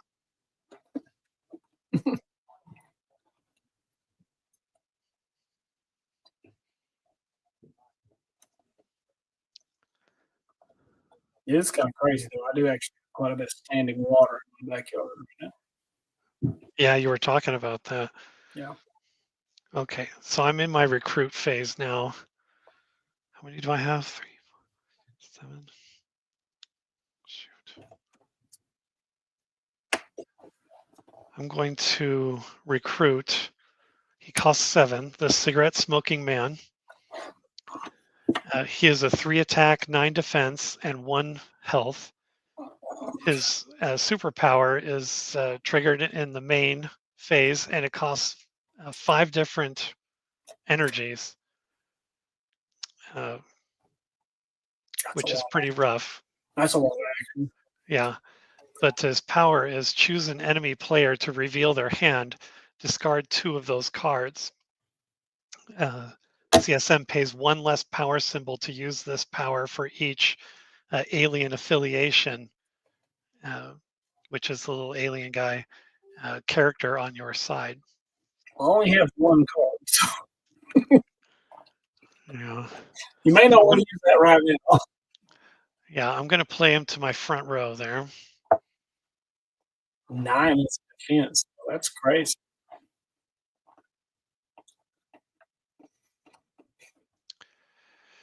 Yeah. So then I go to formation, and I'm going to move my colonists back to the back row here.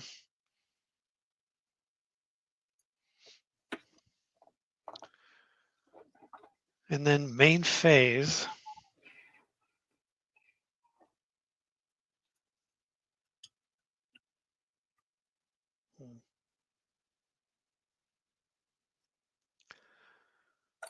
I'm going to play a card here that's kind of interesting. What is Mulder's defense? In fact, you know what? I don't need to ask. I can look right. 9. 9. Yeah.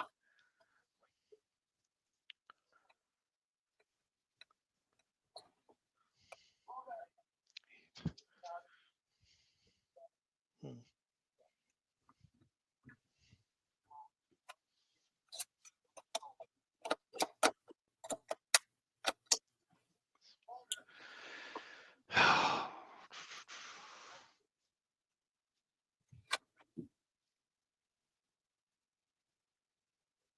I'm going to play an equipment card, which is, oh no, you know what? I'm not, because it has a cost to it and I don't have enough resource to do it. Uh, so in my main phase, cigarette smoking man just does not have what it takes here. How many cards do you have in your hand? Just Just one? one.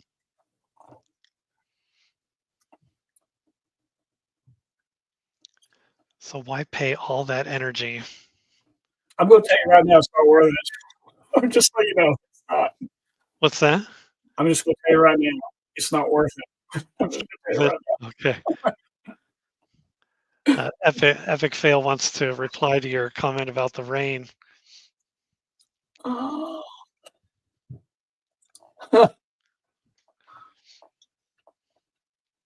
I don't like.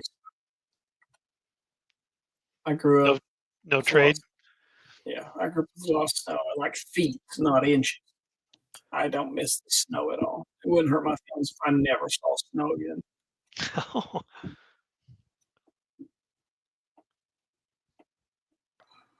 Hmm. None of these superpowers are really helping me right now.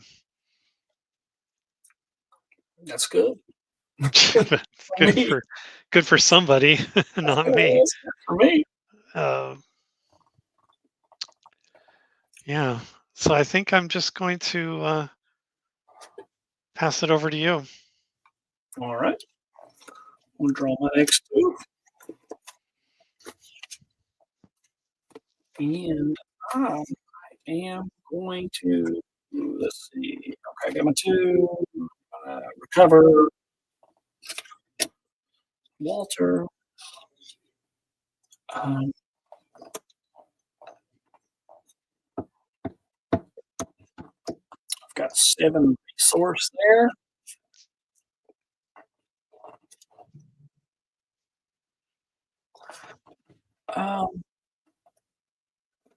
Let's see.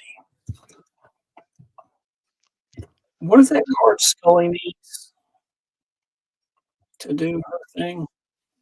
That red card, right? Whatever it is. The red, yeah. Yeah.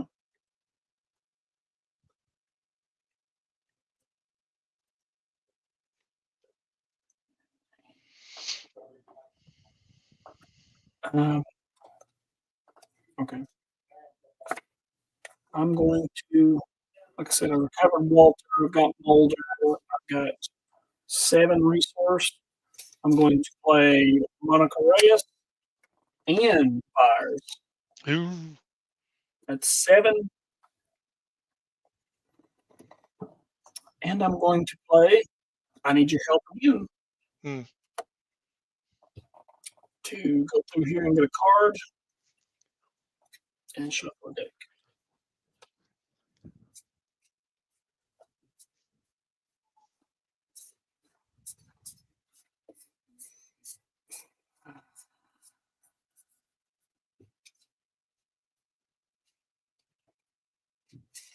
Well, that's not helping me much.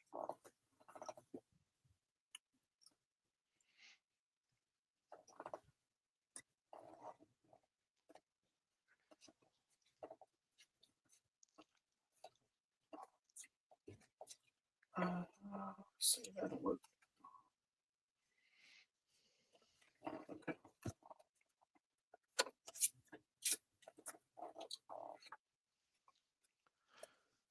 All right. Now we've got that. Cigarette smoking man You see, you got Smoky Man on the front lines, right? Say what? You got Oh, yeah, CSM is the only one on the front. what's his defense? 9. 9. What's okay? He's got 9. Don't forget you can team attack, and you can do more than just 2. You could team attack with all 4 of those guys if you Right. want. There's that. That. That's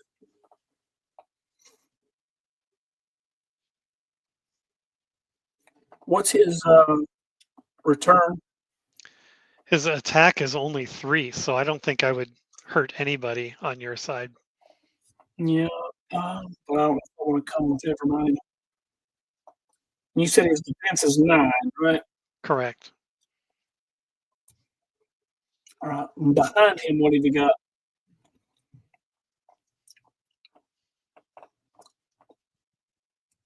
What have you got behind him? In the This second card here. Oh, both the cards in the second row. What do you got? Oh, this is my discard pile. Oh, sorry. In the second. Yeah, sorry. Right underneath him. What do you got?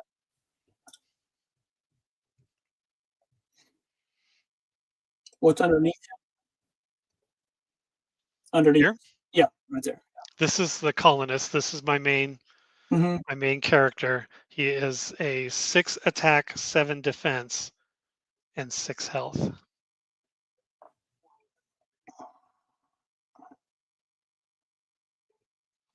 And unless you have flight. Smoky Man's how much defense? 9? 9, correct. All right. Let's see. I'm going to come at the Smoky Man with Walter Skinner and Monica Reyes. Okay, turn them to the side, yeah. And their total attack is 11. More than enough. And my attack doesn't do anything to either of them. Okay. And he only has a health of 1, so he's knocked out. Okay. And then your main guy, he's got what? He's got a printed 7 defense, but I do have a +1 counter, so his defense is 8. So I'm coming at him with Mulder and Byers for a total of 8. Okay. And my strike back is 7. I think that's Mulder enough. has 9. But I can do Byers, right? Yeah, I guess that's how that works. Yeah. So I will strike back against. I can only choose 1, so I'm going to strike back against Byers. Okay. And that should knock him out, and that takes my +1 counter off.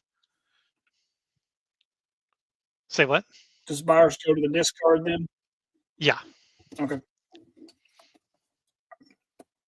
So you have stunned my guy and took away my +1 counter, and I've got 1 wound on me. Well, at least I finally got 1 on. That was a good. That was a good round. That was a good round. That was a good round. And I'm out of cards, so I'm done. Oh, all right. Yeah. Okay. Then I will start my turn by drawing 2. Ooh. Okay.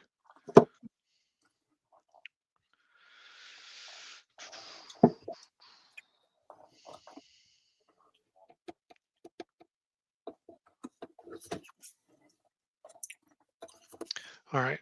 Draw 2 and then recovery. So I'm going to bring the aliens back.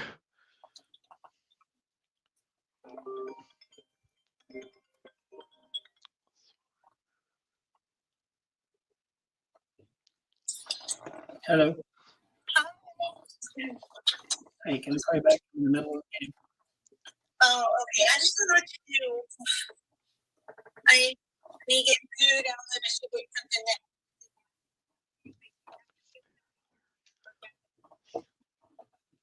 No, I mean, Catherine's got at least an hour. So you should probably just get something to go. Okay. Love you, bye. All right. So I did my resource. I played another syndicate to my resource row there. And now it's my recruit phase. Okay. And I am going to recruit. So I've got 2, 4, 6, 7, 8, 9, right? Am I counting that right? No, I've got 8. So I'm going to recruit the Alien Bounty Hunter for 4, Noel Roar for 3, and Diana Fowley for 1. 1, 2, 3, 4, 5, 6, 7, 8. And that is 8. So I've got my front row back. And on that note,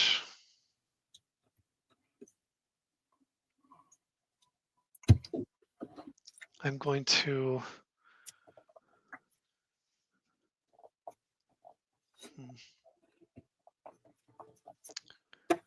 next time a character is like interesting.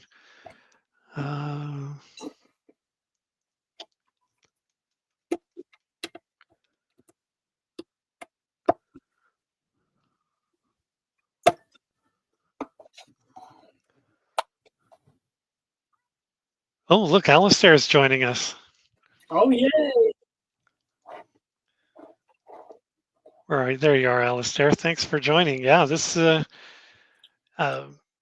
we had a slow start because Because we we were know both kind of we were both kind of fumbling through the rules a little bit, but it's picked up quite a bit, and we've been playing for 2 hours now, and still Dana has 2 wounds and I only have 1, so there's still a long way to go. And we both have some pretty good front rows here. yeah, it's been going pretty good. So I did my recruit. Now it's formation. I think.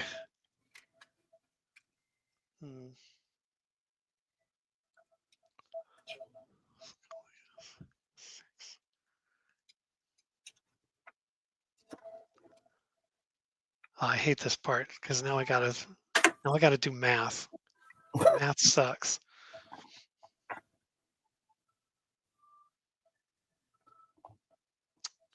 You know, I used to be really good.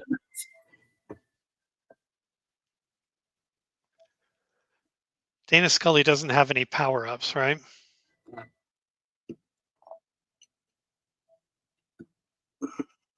She just has experience and wounds.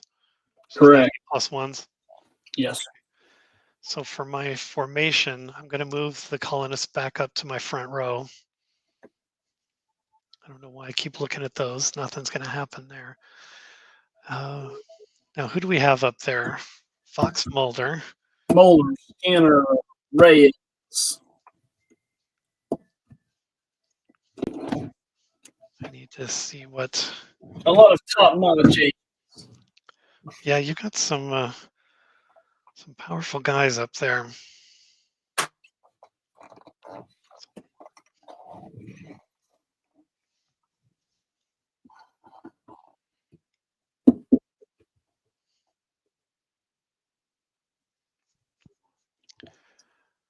All right. Oh, I meant to ask you too. If you go from level 1 to level 2, you still keep the hit points. You keep the wounds, You keep but you also keep +1s if you have any.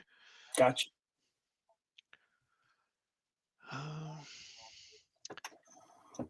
For my opening shot,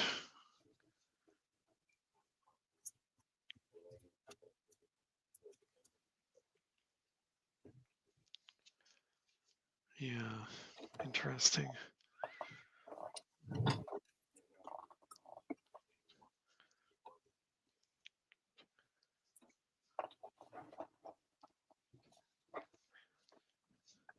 I'll make the math easy. You would need 21 to get along.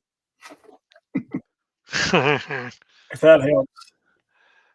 No, I'm going to start with a team. I'm going to kind of rearrange this so that the teams make sense here.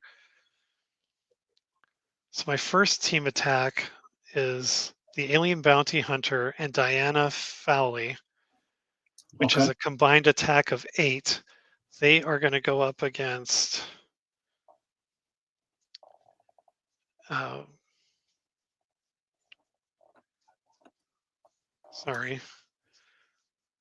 I want to make sure I'm not doing something stupid here. I would assume Yeah. Skinner. They're going to go against Skinner. Yeah. So my 8 matches your 8 defense. Correct. Did you have anything to change that? Nope, just 6 coming back. Which one? Because I have defensive 4 or defensive 3. So either way, you're going to land a Alien wound. Bounty. The alien bounty hunter has 2 health, so you would cause 1 damage, or Diana Foley has 1 and you would knock her out. Does that change anything? Let's do Fowley then. Yeah. Fowley? Okay. Fowley. So she's out. Okay. And that's the one or more character. Well, he's not removed from the game, though, is he? Just going to discard. He just goes to discard, yeah. And then for my next trick, Null Roar and the colonists are going to team attack Fox Mulder. Mm-hmm. And with that, I have a combined attack of 10. Okay. He's got 9. Okay. And his strike back 7. 7. So he could land a hit on either the colonists or Null Roar. How many health does No Roar have? He's a 2. Let's do the colonist. Colonists, yeah. Get 1 against my main character there. Yeah. All right, and I think that is going to end my turn. Okay. And then I will draw my 2.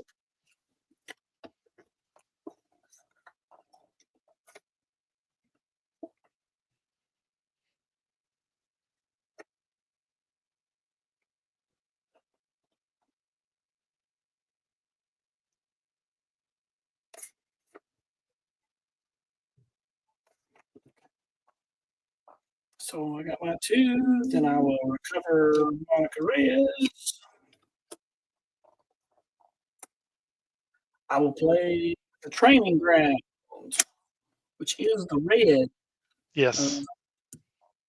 thing, which gives me 3 XP, which gives me the. Well, which card are you taking out of play? Let's see. I have. I think I have 3 Diana Fowley. I suppose it doesn't really matter the quantity. Yeah, because I only need 1. So the and question there's no is, other higher level. so I guess which one do you want to take out of play? I've got Diana Fowley, Cigarette Smoking Man, Alien Bounty Hunter. I don't believe any of my cards bring back anybody from the discard pile. So you don't need to worry about that so much. Right. Yeah, that's what I'm thinking. I only need 1 experience point, so getting rid of multiple ones doesn't really matter either. We'll just say Diana Fowley. Okay. Just because. I'll find her cards in here.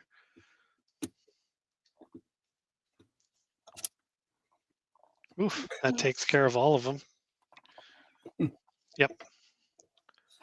All right, so now you're level 2, Dana Scully. Yes, sir. Ooh, now I need to find that one so I can use it for reference. Okay. All right.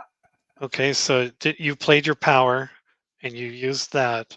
So you're still in your recruit if you want to play any characters. Then what do I want to do? Let's see. Tell me about your 3 guys up there. What are their stuff? Sure, starting from my left here is the Alien Bounty Hunter. He has 6 attack, 4 defense, and 2 vitality. Next is Null Roar, who is 4 attack, 3 defense, and 2 vitality. Keep in mind, he does have a superpower that I can use during combat. to pay a green energy to heal a wound. So if Okay. you wound him, I can heal it right away. And then my main character, the colonist, which is 6 attack, 7 defense, and he's down to 4 vitality right now. And that's the main target that you want to hurt too. And I haven't decided how I want my guys yet, have I? I'm sorry. I can still move. Like I haven't decided how they're in the first row, second row yet. So I can theoretically move them around at Yeah, this point if I for, want to, right? first you want to decide if you're going to recruit any supporting characters. I'm not. Okay, then yeah, then you're at your formation step where you can move Dana Scully up or Diana Mhm. Fowley back, or not Diana Fowley, whatever her name is, Monica Monica Reyes. is. Yeah. Uh,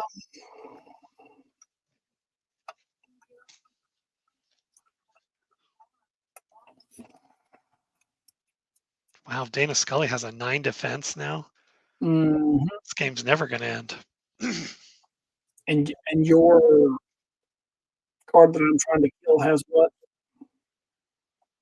I'm sorry, which one? The one I'm trying to kill. Oh, the colonist. You call it. It's a 6 attack, 7 defense, and 4 vitality right now. Oh man.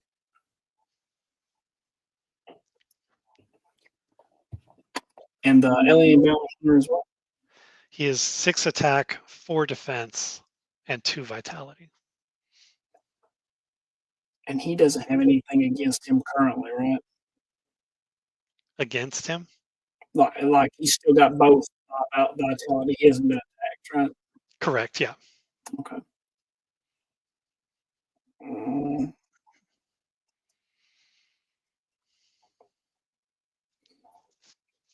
And the colonist defense is what? Colonist defense is 4. 4. Okay, I'm going to move Scully into the front row.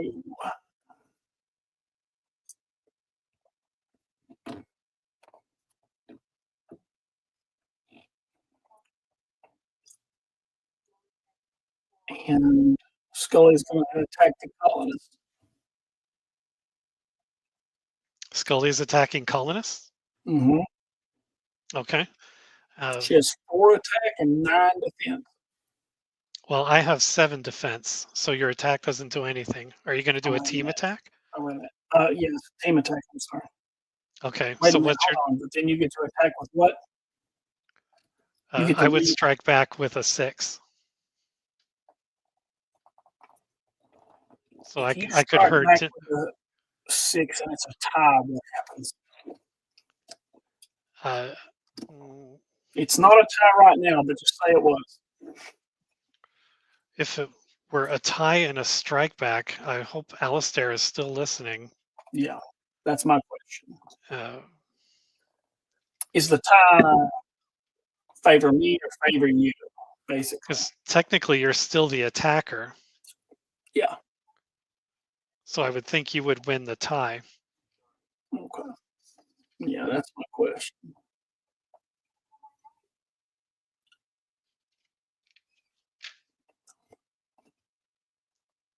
Resolving. So there are 4 possible. When a character becomes stunned, it's face down.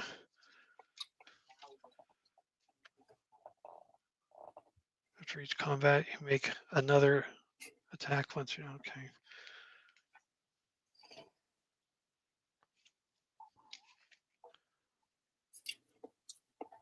During combat, then your opponent can do the same. Then you go again.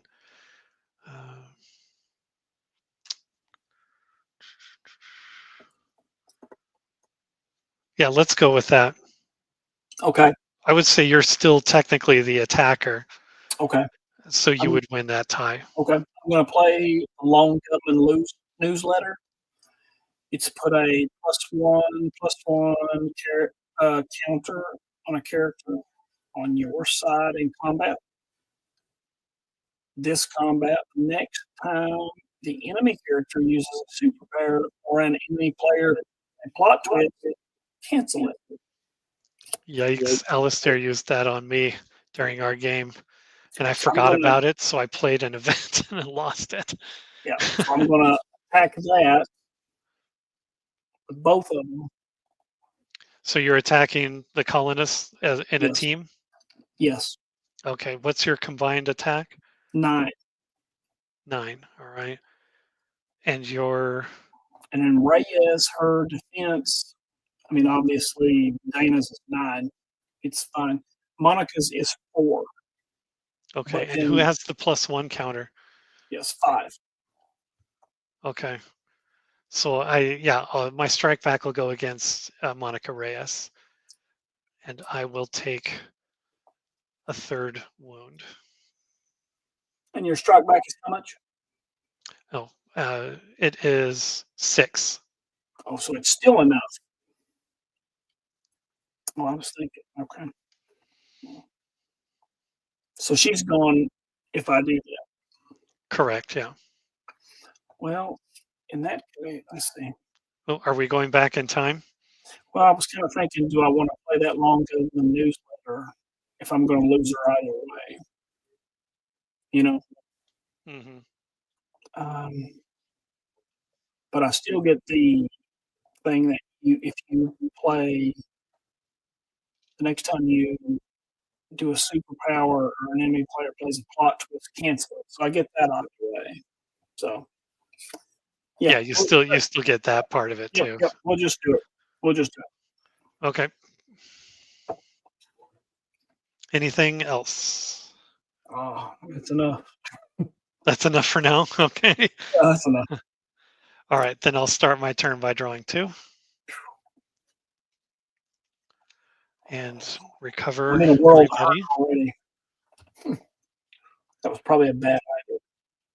Yeah, Dana Scully's in the front.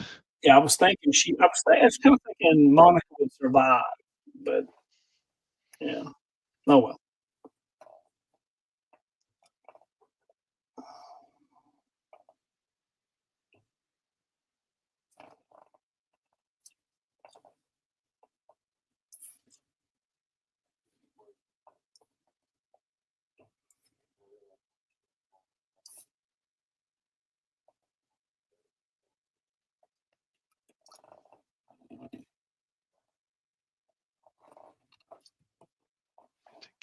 How many hit points you got to get against the main character before it's over?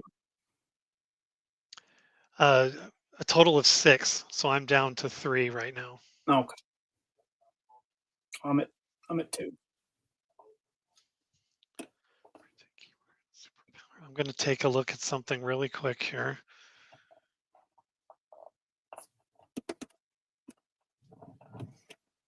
While you do that, I'm gonna get something to drink. All right, very good. Alistair, I'm wondering if you're still with us. I hope so.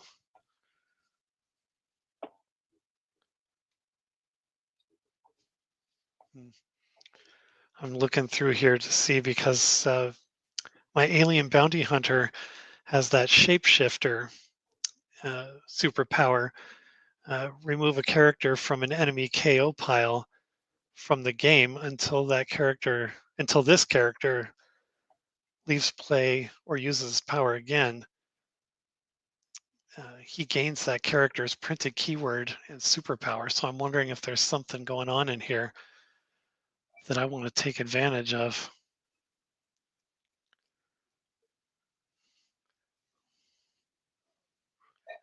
But Dana Scully's doesn't help me because I don't have the humanity energy in my deck.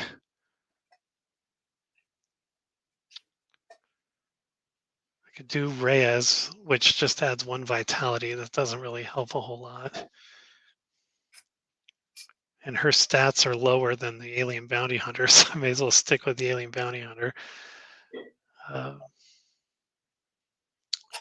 Doggets is kind of nice. I could draw a card when I attack or when I stun the main character.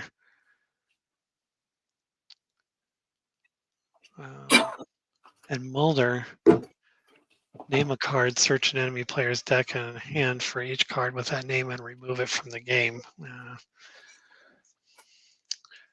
I don't know that these really help me a whole lot. That's good. Shut up, man. Yeah. Huh. Shoot. All right. Where was I? I just did recovery, so now it's resource time. And because I can, I'll just play this fortress, which would give me a green power if I need it. Mm, And now I have 6, 7, 8, 9 for recruit. it's getting crazy. It's up there. And now I have my buddy here, Alex Krychek. Oh, gotcha. He's all Yeah. good for making a mess of things.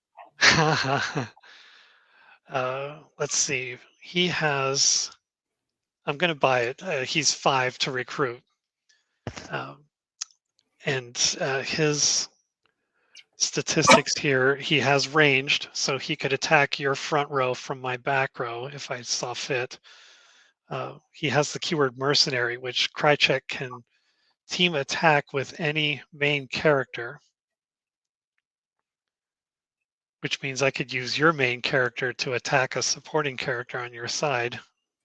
But since I don't have one, But you don't have one, so that doesn't help me so much. And his other power, we all have a life in our hands. When Krychek appears, secretly choose a unique enemy supporting character. When Krychek is KO'd on an enemy turn, reveal the choice and wound that character. you don't get to use any of these things because I don't have any of those. Well, I could choose a supporting character, Do they and have if to you even played play it later, play that?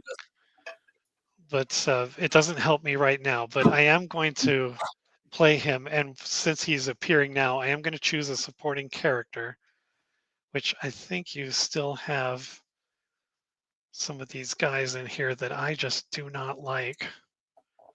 Yeah, so I'm going to secretly choose one, and I'm going to put it face down over here, so you know I'm not cheating on you here. Oh, you don't have to tell me. I don't have to tell you. Secretly choose a supporting character. Okay. So you don't know who it is. Oh. Now, with I that, know. Dana Scully's defense is 9. That's right. So I'm going to team attack with the Alien Bounty Hunter and Null Roar. Their combined attack is 10. Okay.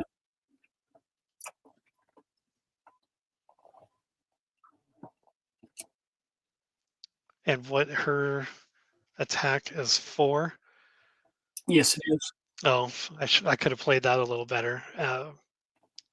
Yes, so, I want to kill somebody.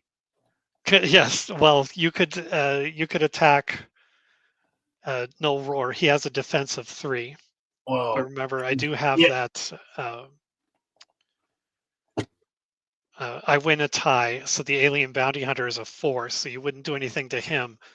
But if you attack Null Roar, he has that biological and imperative to survive. I'll pay a green and heal whatever wound you do. But it does force me to use one of my superpower locations. Yeah. And it gives me 3. Okay, you'll attack Null? Yeah. Okay, so his tough thing says when Roar gets stunned, you may recover him. He still gets wounded, so he's not turned over. And then I'll use his biological imperative, so I will pay this recruit card to heal that wound. Okay. And Dana Scully takes a wound and is stunned, so she gets turned face down. Yeah. She's at 3. She's got 3 wounds? Yes, 2 wounds? That 3 wounds? Okay. Mm-hmm. So she's got 2 left. I've got the triple X Yeah. All right, and yeah, there's nothing left I can play on my turn, so that will end my turn. All right, I'll draw mine too. Let's see what we can do with it. All right. I still have to build my deck for my X-File CCG game against Steven. You might not have any time. This thing keeps going like it's going. Yeah, I might just have to build. I'll have to build something pretty quick here. Let's see. Okay, so I draw my two. I'm going to recover. There's Scully. I'm going to first and foremost. There's Mulder. I'm going to bring him out. Oh, I'm sorry. I need to do my research first. Fortress. Green. You can't see that. Over here. Then Mulder's coming out. you paid for Mulder?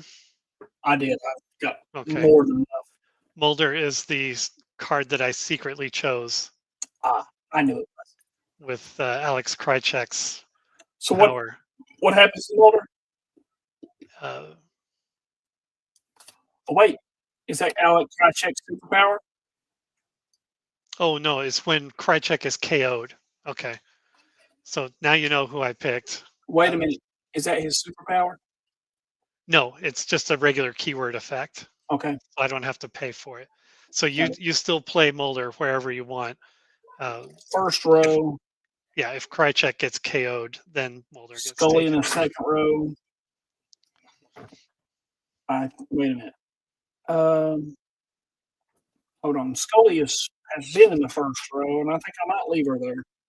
Okay. Mulder's in the first row.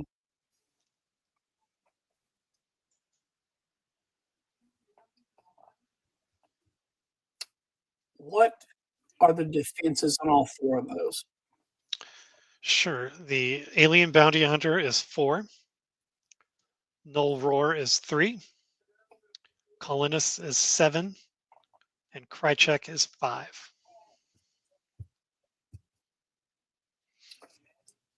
All right. Scully will attack Alien Bounty Hunter. Her attack is 4. Her defense is 9. Right? Attacking the Alien Bounty Hunter? Yep. Attack Okay. is 4. Defense is 9. All right. You definitely KO, or he's got 2, so you stun him, and I'll put a wound. Yep. And then Mulder will attack the colonist. Attack of 7. Defense of 9. Okay. And I don't have anything to change that, so ouch. That's 4 wounds on him and 6. Okay. And I'm out of cards, so I'm done. I think that's more than enough, sir. All right, I'm going to draw my 2.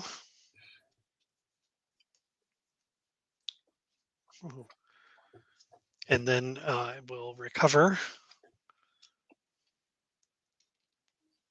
everybody.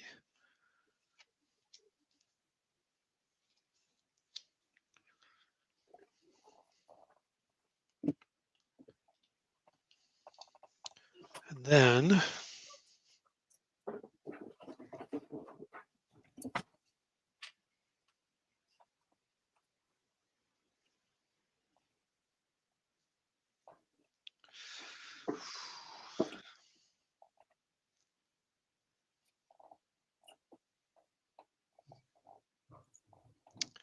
I'll play another resource.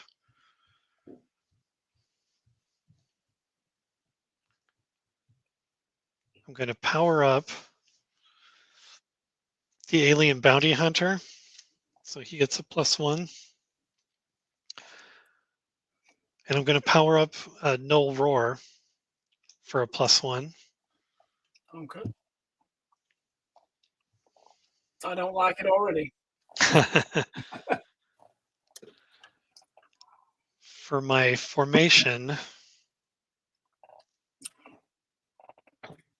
hmm,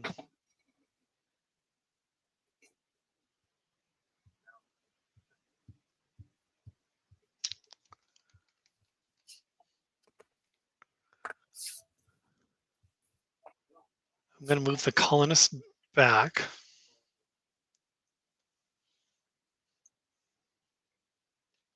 And then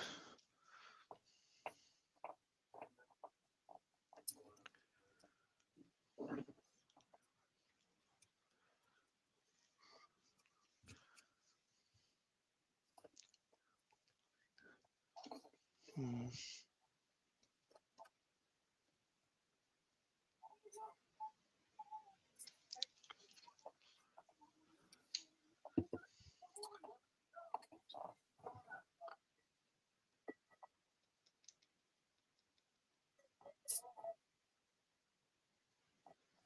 I take that back. I'm going to keep the colonists up front.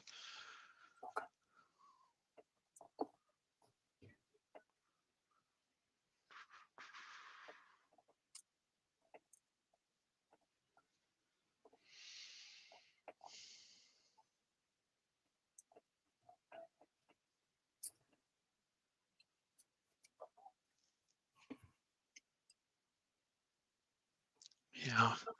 And I'll use the colonists and Alex Krychek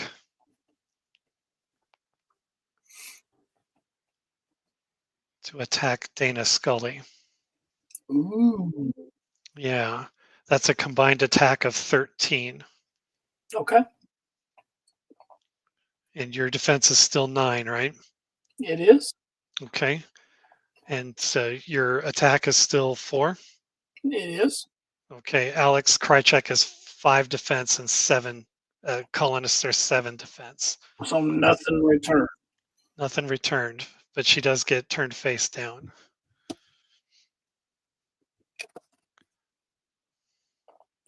And then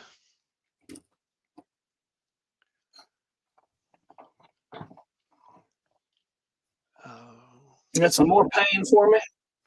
yeah, the alien bounty hunter and Null Roar are going to attack Mulder. Their combined attack is 13. Okay. And then the defense, alien bounty hunter is 5 and Null Roar is 4. Which one of them can I actually kill and make go away? Either. The alien bounty hunter already has 1. And No Roar has 2. Null Roar has a vitality of 2 and no wounds, and I can heal him. So Yeah. The bounty hunter, yes. yeah, if you're looking to knock someone out, the bounty hunter. Bounty hunter. Okay. Okay. And that takes care of my turn. All right. I will draw 2.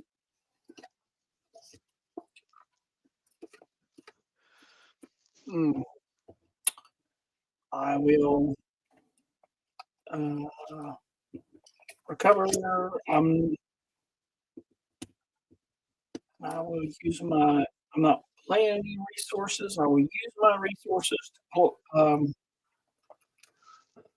play Frohick and Buyers.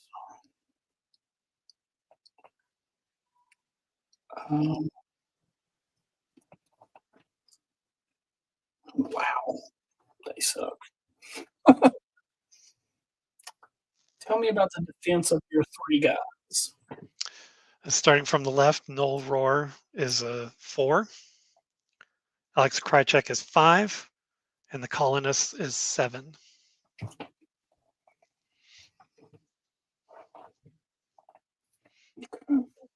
And No Roar you can heal, right?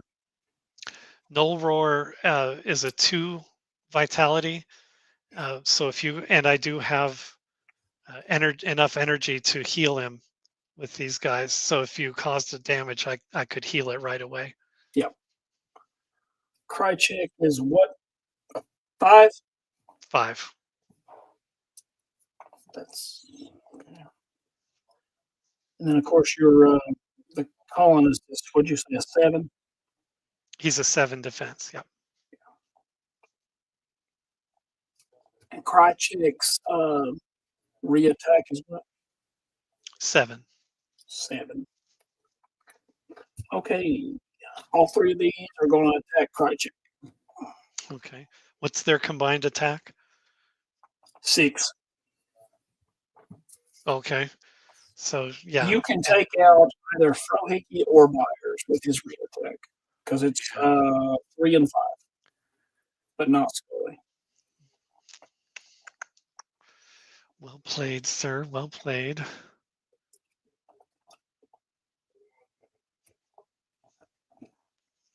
Was it Frohickey or Byers? You can take out Frohickey or Byers. Frohickey has a re-attack of 3. Byers has a re-attack of 5.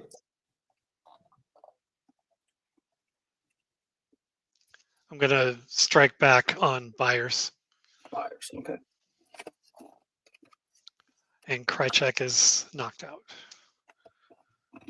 Oh, well, yeah, that means Mulder gets knocked out. Which happened already. It's happened already, so it's a non-event. Yep. Yeah. It worked out okay. Well, I mean, it worked out as good as it could for me. And it's your turn. All right, I will draw 2. Oh, no roller's hard to deal with. He's a tough guy. Yeah. You would have to somehow not have me have these green energy. Well, I'd have to make you use all those and then beat him again. Yeah. It's rough. So now it's my recovery. So I'll spin these guys back around. Now Dana Scully has 4 hits. 4 hits, but 9 defense. 9 defense, huh? All right. Well, I'll play another location there just because I can. I'm going to pay 7 resources to bring out the cigarette smoking man. Oh. And now, oh man, not enough. Unbelievable. Yeah, that's kind of the worst possible guy you could have had. I have no cards to make me discard. Yeah. You have no cards? Oh man. No cards. So you can't use that. All right. Yeah, that sucks.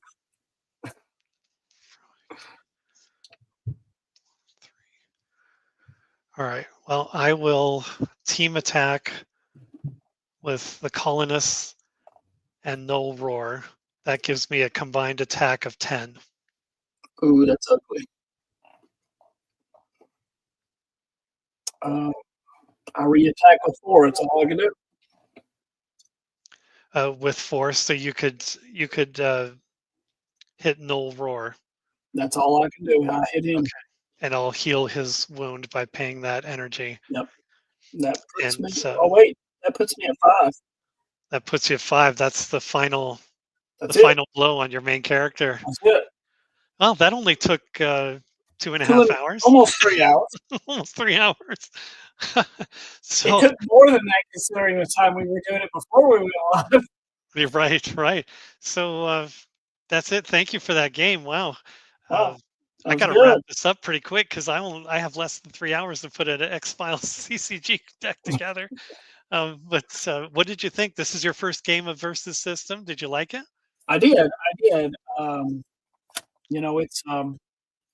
It's a different play style, and I like the play style. It's I can see. I like the way they did this. Lots of games, one side is benefited if you really hit early, and then another side is really benefited if you hit late. that doesn't seem to be the case with this game. It seems like it's well balanced beginning and for both sides. So I like it. Well, it can go either way because Yes. Alistair and I played our first game we played together, and granted, there was a lot of going to the rule book and figuring things out, but that lasted about 2.5 hours. The second game we played, he creamed me in like 30 minutes or something. He got the upper hand very quickly, and I just couldn't come back. And I even had we had a couple people watching, and some people gave me some commentary after the game was, after the broadcast was done, and they said, really, he just got the upper hand, and there's nothing you could do. And Alistair said that's happened to him in the past because he used to play this game with the Marvel Right. characters. So it can get lopsided if you're not careful. But boy, you picked up pretty quick. Most of these games can get lopsided if you get lucky early. If you get good card draws, and your opponent doesn't. You know that with X-File CCG. If you right off the bat investigate the site and you guess it correctly, I mean you're instantly down to, 5, 6, 7 options out of 41 first turn. Yeah, if someone guesses your affiliation right away, yep, it goes from 41 options down to like 9 or 8. Yes. So it's possible. It's possible to get the upper hand early in just about any game, I would think. But this one seemed, pretty even. I think it could have probably gone either way, how things were drawn. Well, yeah. I mean, I had 6 vitality, and I was down to just 2. So a well played round on your part. Yeah. And we would have both been down to 1 vitality. It would have just been who could get the first blow. Yeah. I think we played a really good game. You picked it up fast, and I would invite you, if you liked this. This is just with starter decks, right? If you liked this, I would highly encourage you to go through the rest of the cards and read up on some of the other main characters and see if you can find some combinations and stuff. I think you would really enjoy the game a lot because there's still a lot to do. Between now and next week when I play with Alistair. Like I said, this was kind of, I'm pretty confident in my ability to pick these games pretty quick. I've played Magic, I've played Pokemon, I've played X-File CCG, I've played Scooby-Doo, I've played games. And between all, there's seeing a vast amount of new mechanic once you've done all of those. But yeah, the versus system in general has worked well for DC, Marvel, this, all kinds of stuff. So it's a very tried and true system that works well. People like. So yeah. Yeah, and there's always Buffy the Vampire Slayer and The Boys and a couple others. You can mix them all up and have some fun with it that way. I've never seen the episode of The Boys. What? I would think you would really like that. I'll tell you what it is. I have a 9-year-old and 11-year-old. So we don't really watch anything in my house that they can watch with us because they run all the time. I'm watching TV and really have the stuff going. Here's another. GOT. I've never seen an episode of Game of Thrones. Which one? Game of Thrones. I've never seen Game an of episode Thrones. of Game of Thrones. Another one I watched. What is that show? What's the one about the guy that makes meth? The guy that what? Makes methamphetamine. That was really, really popular. He made the drugs. He was a chemist. He used to be a school teacher. Breaking Bad. Breaking Bad. I've seen Yeah. one episode of Breaking Bad, and it was the Well, one with the fly, which everybody tells me is the worst episode of the show, and I thought it was terrible. And they're like, "Yeah, dude, you watched one episode that was terrible." you picked the wrong one. Huh? Yeah. Uh, but yeah, I've never watched Dexter. Uh, there's all kinds of shows that everybody thinks are awesome that I've never watched.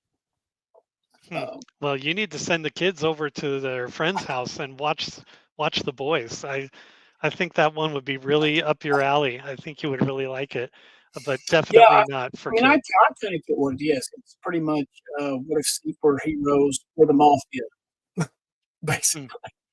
You know, uh, I kind of get what it is. I kind of get what it is. It's a storyline, uh, but yeah, there's a there's a huge of new stuff just because we really don't watch anything that has a lot of it doesn't have vulgar stuff. It doesn't have profanity. It doesn't have nudity.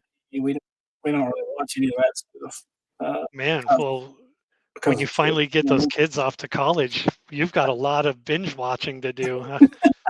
I've got one in college. Man, that's the thing, dude. I got one that's 19, and then my youngest is 9. You got a long way to go before See, you're an empty all of nester. all of that stuff that everybody else watches on TV, I was doing in real life. Make kids. Oh, you better keep it to Scooby Doo then. Yeah. I actually ordered some Scooby Doo decks. I got them yesterday. I got 3 of them, and I gave the kids, both kids that are home, Scooby Doo decks. So I'm trying to get. My son has played X Files, but you know, he went to File Fest with me in 2023, and he played, and he actually took second in the what we call it, the Hill Money thing. Yeah, I remember he came home with an Yeah. uncut sheet, didn't he? Yes, yes, Yeah. he did. Um, so, but that game is a lot for him to keep up with, especially when you play like Steven does, where you got, you know, 3 or 4 witness resources going on.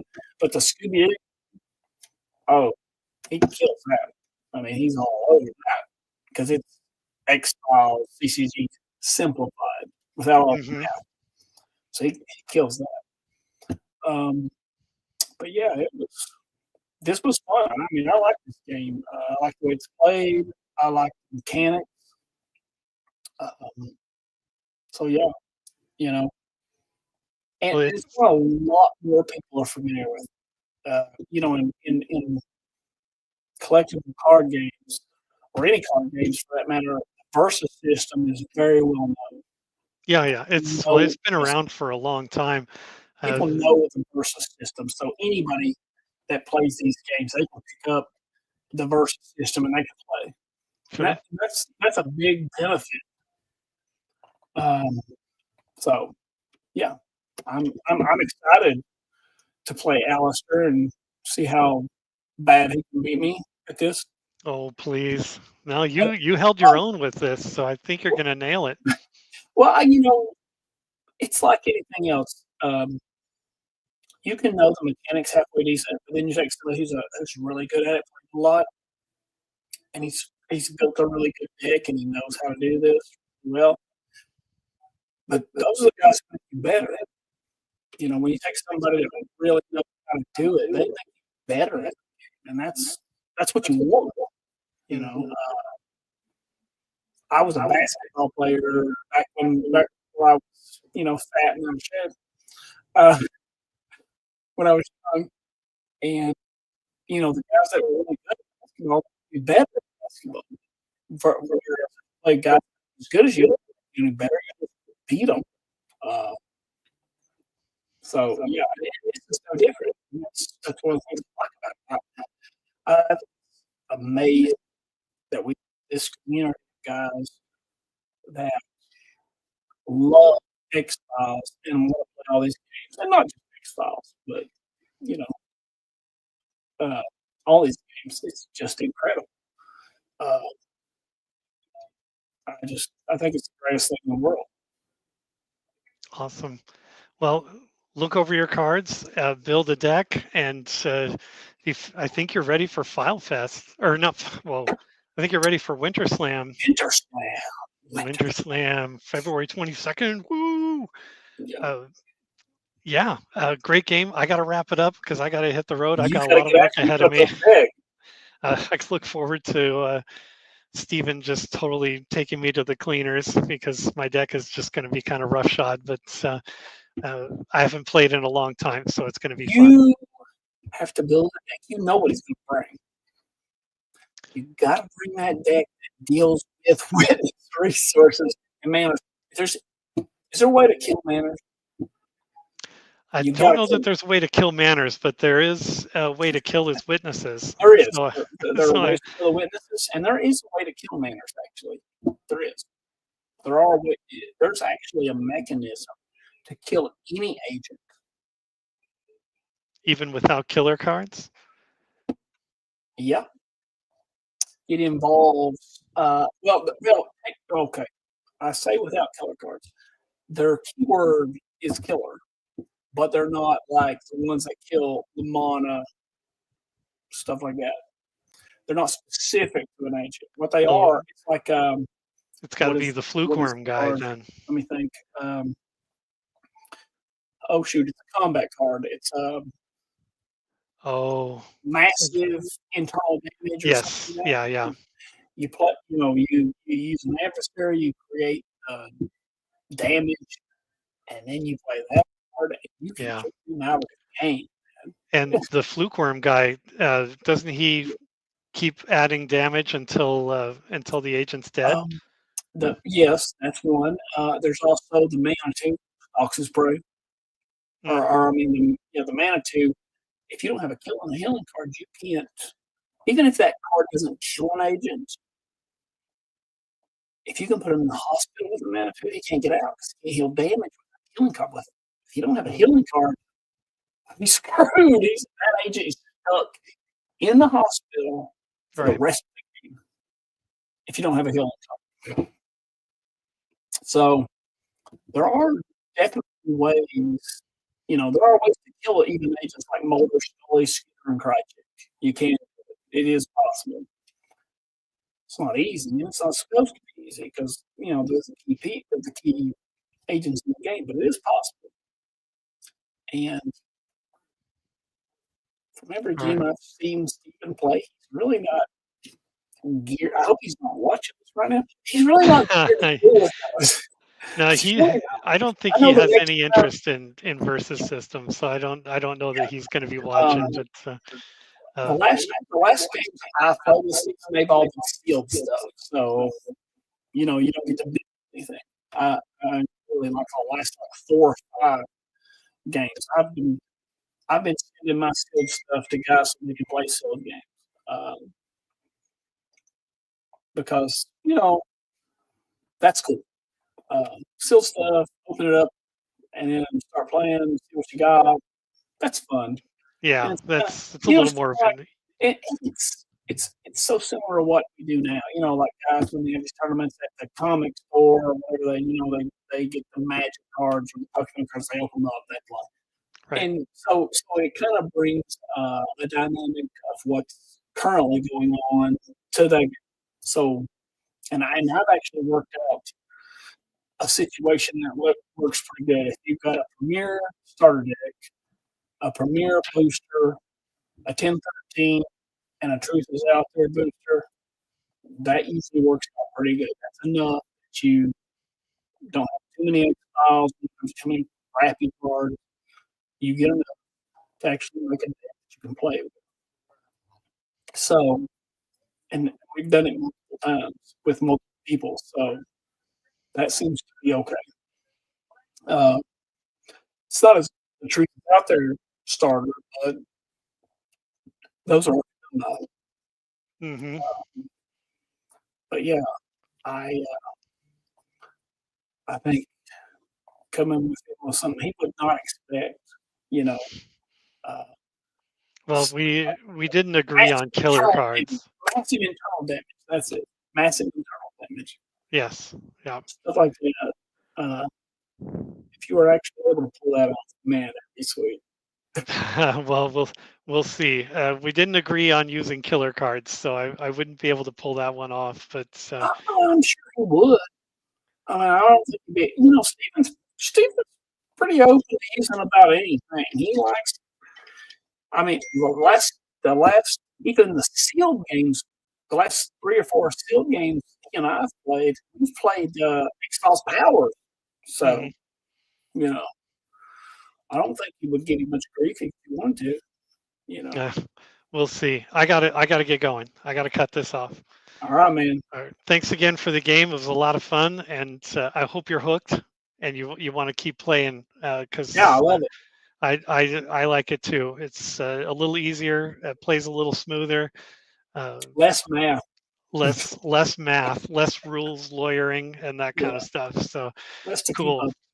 Thanks, Jonathan. I hope you'll tune in for my game with Stephen later tonight. Absolutely. I'm all over it. All right. Well, I'll see you then. Thank you very much, Jonathan. All right, David. Thanks, man.